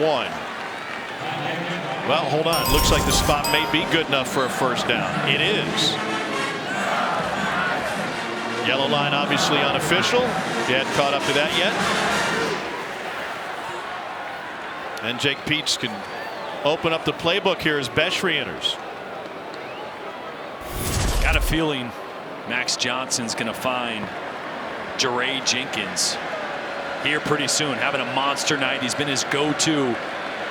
He's in what we call a nasty split here down at the bottom as the X condensed towards the left tackle. Johnson looking right.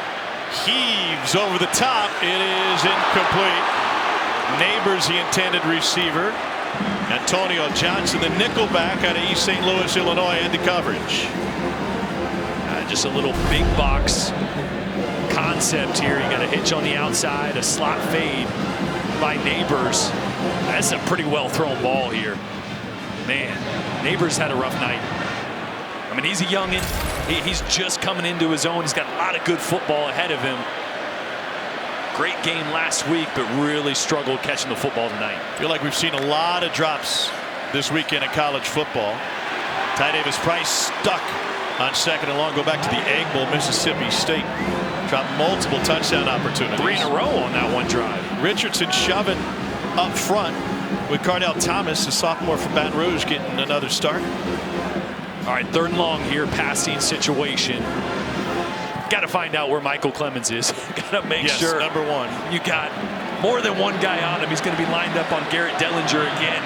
And this is the backfield. matchup. Yep, this is the matchup that he has exploited all night, working off the edge here. Got all 5 offensive linemen covered up. A little bit of a shift now, but trying to force 5-man protection. See if this running back helps. Now they're going to flip him. Play clock at 1. And they don't get it off. What role did Michael Clemens' positioning have in that delay game penalty? Well, you saw him looking to the sideline. I think they were making sure delay the protection offense was where it needed to be. 3rd down. Cole, what role does the center Liam Shanahan play in this scenario? He plays a big role of identifying things, Tom, and getting people to the right places, but he can't change it. He's not looking over to the sideline to get a new play potentially. So he can only distribute what's given to him by the quarterback. Or when the front changes, obviously you realign things, maybe change your point linebacker, and that can change assignments. Dellinger and Ingram chatting pre-snap, 3rd and 14. Running back's going to work back here and give some help out to the left tackle. Here comes Clemens. Got to him. Johnson escapes once, but not twice. And the Aggies clean it up again. DeMarvin Leal, the beneficiary of Clemens repositioning Johnson. Boy, Josh Williams, the running back, is going to work to the left, but he's going to work inside. He's got to work outside and help out Clemens. He's got to help out Dellinger on the outside there. I mean, you're working to the left, and I'm not sure if he wasn't told on the sideline. Obviously, his responsibility first is linebacker to Sky, but you got to know Michael Clemens has been in the backfield all night. Help your left tackle out there. 5 sacks tonight for the A&M defense. Aggies offense will have the ball when we bring you back to Red Stick.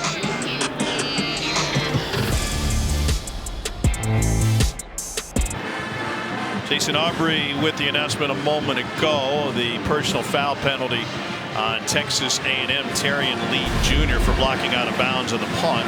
Watch number 23. Yeah, you love the effort here right about the 40-45 yard line right here. But once you hit that white paint, you got to let them go. Taking people out over there. So half the distance to the goal line. SEC Network have you covered on Conference Championship Saturday. A 4-hour pregame show before Georgia and Alabama square off at Mercedes-Benz Stadium in Atlanta. It all starts at noon Eastern, 11 a.m. Central. Then after the game, be sure to head back for a full game breakdown, interviews with players and coaches. You can always watch on the ESPN app if you're out and about. Nobody covers the SEC like we do. 4 hours? I better get my honey and water ready.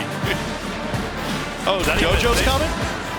Here's a look at the Power 5 championship games. ACC will be Pitt and Wake. Oklahoma trying to hold on, could force a rematch with Oklahoma State in the Big 12. Michigan with the win over Iowa State punch its ticket against Iowa. Utah and Oregon, and Georgia and Alabama. Michigan beat Ohio State today. Get in. Manhandle. That was a physical game. All right, if I'm Durante Jones, I'm Coach O. I'm dipping right back into the well of bringing pressure on Zach Calzada. Here's Spiller out of a two-back set when they left A-Chain out and no gain. LSU only has one timeout remaining. Used one before the field goal. They used another before Clemens was bringing pressure on a 3rd and long. First 8 games of the season, LSU only brought pressure 9% of the time. That was the lowest in the FBS. Last 3 games, you see Durante Jones in the foreground. He's dialed it up at 52% of the time.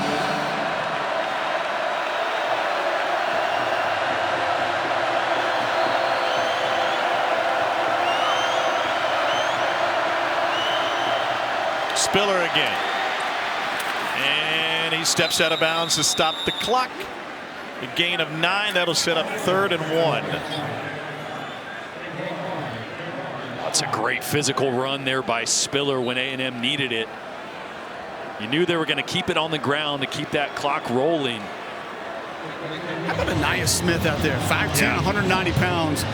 Just battling with Micah Baskerville, 6'2", 235. They gave him a good spot for a first down. Looks like they're going to review it. It's under video review. Timeout. I feel like as he initiated that stiff arm, maybe a foot would have gone out of bounds. That's what it looked like live, but we'll get a couple good looks at it.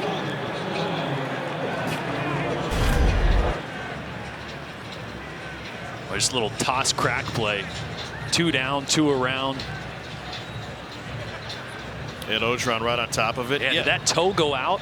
Sure, it looked like it did, which would put him. The divot would suggest he was 2 yards short. Yeah, about 2 yards. See if we can see his right foot on this next step, right? Now we're not going to be able to see it there. I'll tell you what, you piece them together, you know the right foot is out there and the ball behind the marker. You got him out, you got that right toe out, you just rock it back maybe at frame. Tough to see. Boy, can you say that's out? I mean, that's the line right there. I mean, you think it is, but we need that HHHD. Yeah, then the secondary question is, if it's not that one that's 2 yards short, where was the ball when the left foot came down? Because it definitely did. Because the second step was out of bounds. After video review, the runner stepped out of bounds at the 17-yard line where it'll be 3rd down. We set the game clock to 3 minutes, 25 seconds. The clock will start on the ready for play signal.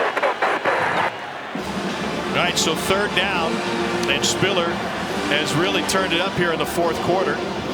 And with LSU only having one timeout remaining, this is perhaps the game. Yeah, it's close. Even if A&M got the first down here, LSU with the one timeout would still be able to, if they could stop them, have a little bit of time to get the ball back. But this is when you need it right here.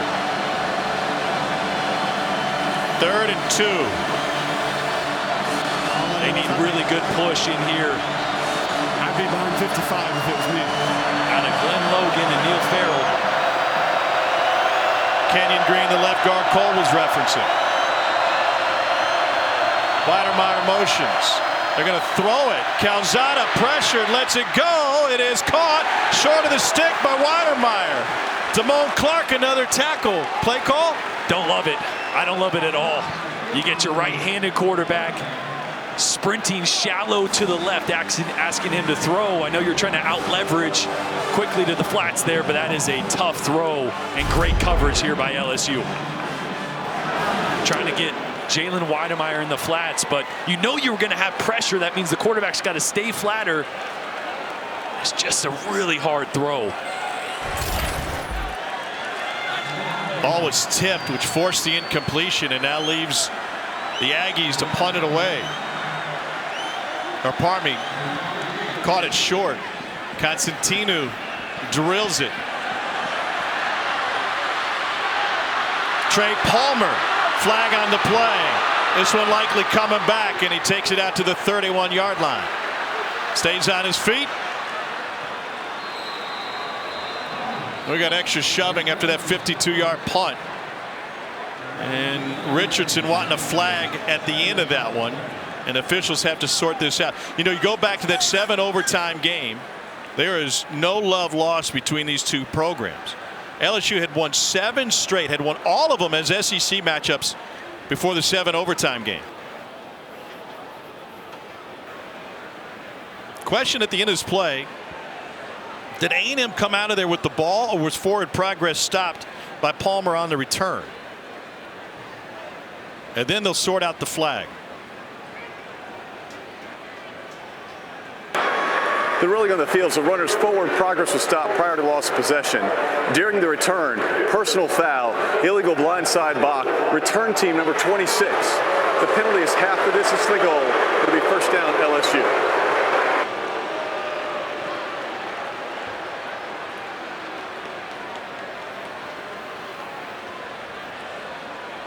This is one of those blocks that 5-10 years ago even this is applauded.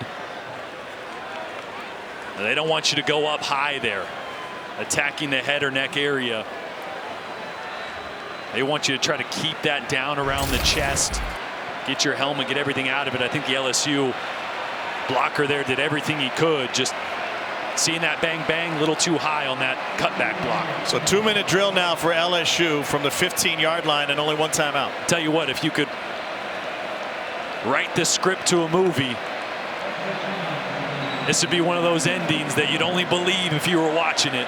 Might end with Coach O being carried off. Exactly. Editor needs a tight end by left tackle. Here comes pressure from the edge. Johnson trying to scramble with it, slides down at the 20. 152 and counting. Gain of 5 that time. Johnson's been an effective scrambler tonight.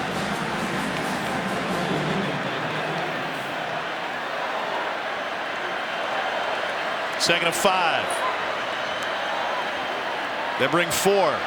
Johnson take it down. 6th sack of the night. It's a 4th for Clemens. LSU will have to use a timeout here. Boy, once again, it's the outside speed rush to the inside spin move on Dellinger. He's on skates. His weight has been back.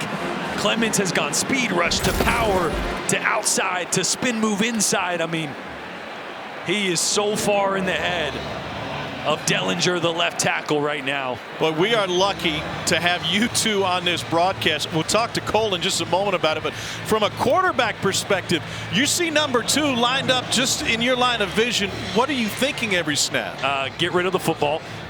Look for your quick option, and that's what Max Johnson didn't do there. He actually had Besh on a slant route wide open from the number 3 position there in the slot. Should have banged that. You got to get the ball out of your hands quickly in these 2-minute drills. And that's been an issue for Max Johnson since that first game against UCLA. Cole on the other side.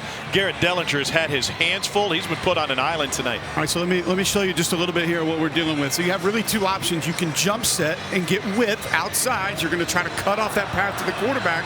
But if you're dealing with a speed rusher, you get depth quickly to try to cut off that line to the quarterback a little bit deeper. When you start getting depth, that's when your weight's shifting backwards. Very difficult to anchor one of the things Dellinger's having trouble with. And then that spin move comes as well because your weight's taking you back quickly. So 3rd and 11, 1:31 remaining. LSU out of timeouts. Looking for a screen. Neighbors taken down by Aaron Hansford. 4th down. LSU trying to avoid a losing season since Jerry DiNardo's final season as a head coach in 1999.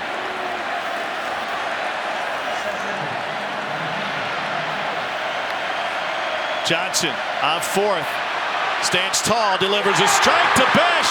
First catch of the night, trying to get out of bounds. He won't, but the clock will stop for a moment to move the chain. Boy, and this time he finds Besh. Had about 10 yards of cushion pre-snap. Great decision there by Max Johnson. Clock rolls now, 55 seconds to play. Johnson steps up, fires, sideline! Caught! First down, Jenkins, and he gets out of bounds. Nearly had the knee down on the slip. It goes for 31. 48 seconds left. A little blown coverage on the backside there. The corner sitting in cover 2, thinking he's got help over the top, and the safety just never got there. And a strike by Johnson. LSU with time to set up this offense. Will shift the formation. Johnson out route, caught, first down. Malik Neighbors, Max Johnson spreading the love. That goes for 11. Oh, it's just an out route by Neighbors, who has a few drops on the night. It's a contested throw here. Antonio Johnson all over it. Johnson 2 touchdown passes tonight. They've both been long ones. Pocket holds. He's got all day. And we'll send that one to the cheerleaders. Really good decision there. Almost an identical concept, trying to get an out route. There to the sideline with a go route protecting it. Nothing there. Johnson chuck it out of bounds. Give Jake Peets the ability to take a breath, get back to a play call that he feels comfortable with. Protection, the biggest difference on this drive, fellas. Yeah, A&M just rushing 3 on a couple of those.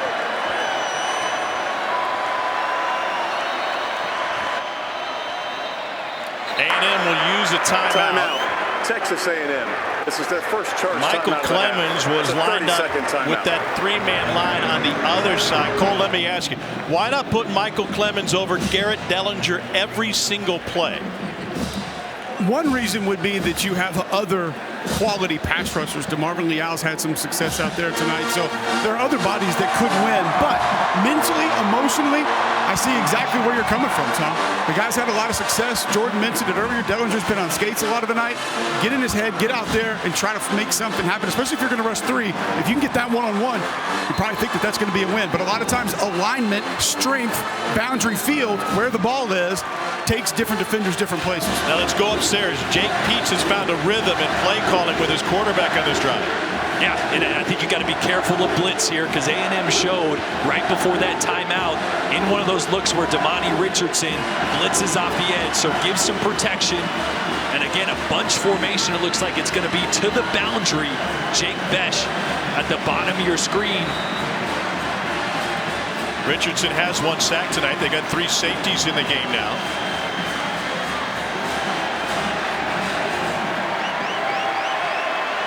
.31 seconds remaining. Johnson. Again, the pocket holds. Out of the backfield. Incomplete. Trying to get it to Josh Williams.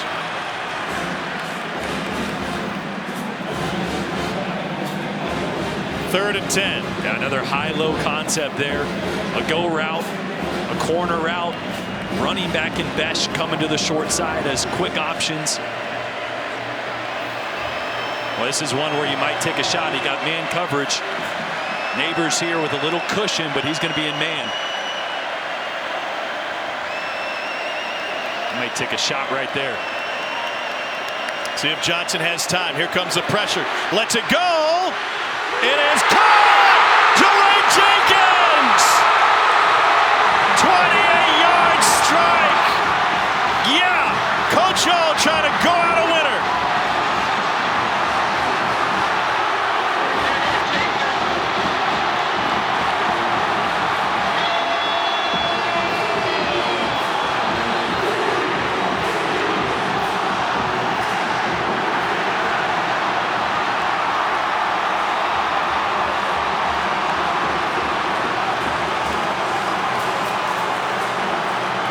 got the man coverage. They took a shot, and Johnson puts it on the money to Jeray Jenkins.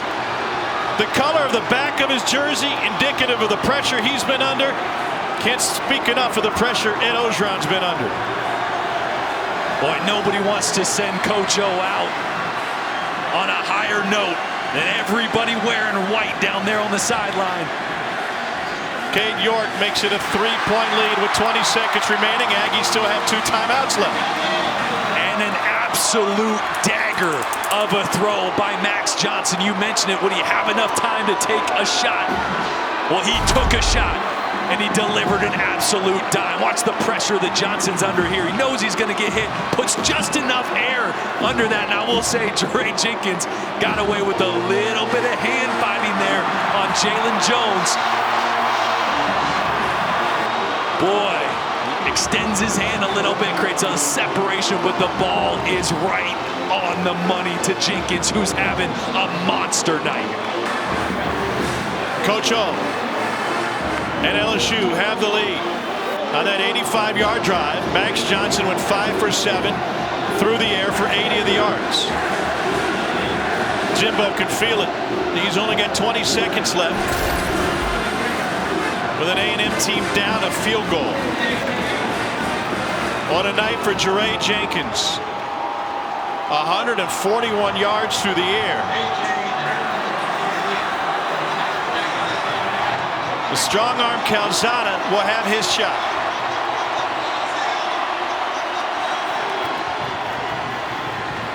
The drama unfolding in Red Stick. What else is going on, Matt Berry?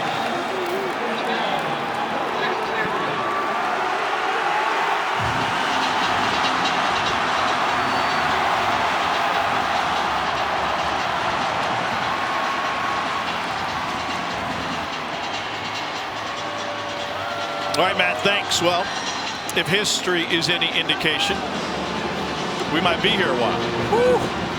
A&M's got a couple timeouts. 20 seconds. Got to get into field goal range. A depleted wide receiver core for Texas A&M, but Anais Smith, number 0 in the slot, has been a key weapon for him. Yeah, watch Smith or Weidemeyer attacking the middle of the field there. They're going. Calzada on a drag route is able to go underneath. Whoa! Once again, starting to run without the football. And Moose Muhammad had a first down in his grasp. Yeah, Anais Smith and Weidemeyer on vertical routes to clear it out. And Muhammad, that's exactly where they wanted to be. That gets you at about the 45-yard line. You can call a timeout. Man, I think you got to rinse and repeat. A very similar concept here. LSU in the same coverage. LSU rushes 8. Calzada pressured. Goes down! 8 seconds, 7 seconds. Timeout will be taken by A&M. It's Damone Clark coming up big with his 9th tackle of the game.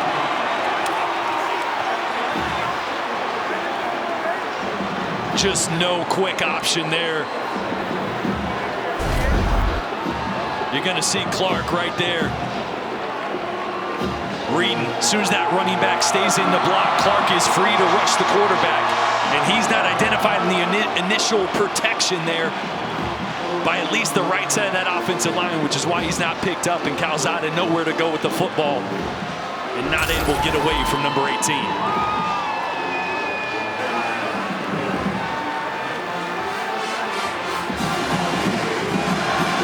At the 20-yard line. We wait the definition on time remaining with 1 timeout left. Looks like 7 seconds will be the call. So I would think a quick throw here, maybe a slant route, something to try to get 10 or 15 yards, 15, 20 yards maybe. I mean, get as much as you can. Get down if you're the receiver. Call a timeout. You're trying to get close enough to get Calzada an opportunity to throw it into the end zone. 15 sounds like a lot with only 7 seconds. Yeah. Average play is about 6 seconds, so yeah, you might not have that long, but if you can get, man, yeah, Calzada's got a big arm. He can probably throw it 65, but you need at least 15 or so here to be able to chunk one down into the end zone on the last play of the game. 3rd and 15. Calzada pressured again, escapes it. Clock at 2. and he goes down. One timeout left for A&M. LSU rushes the field. And Ed Orgeron out of La Rose, Louisiana, will go out a winner.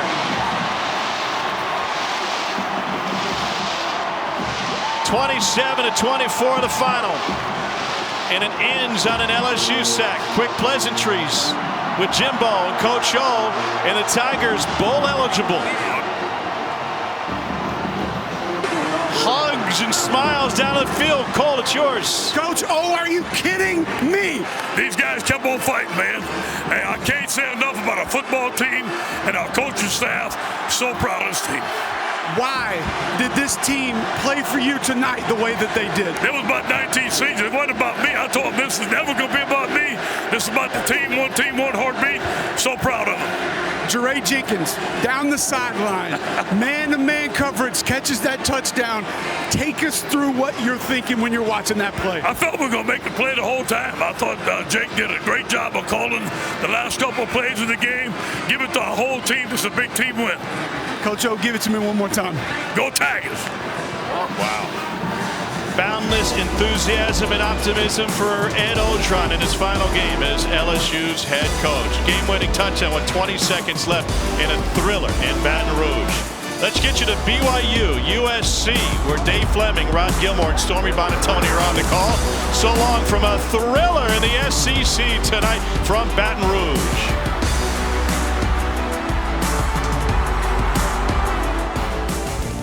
ESPN thanks you for watching this presentation of the Southeastern Conference.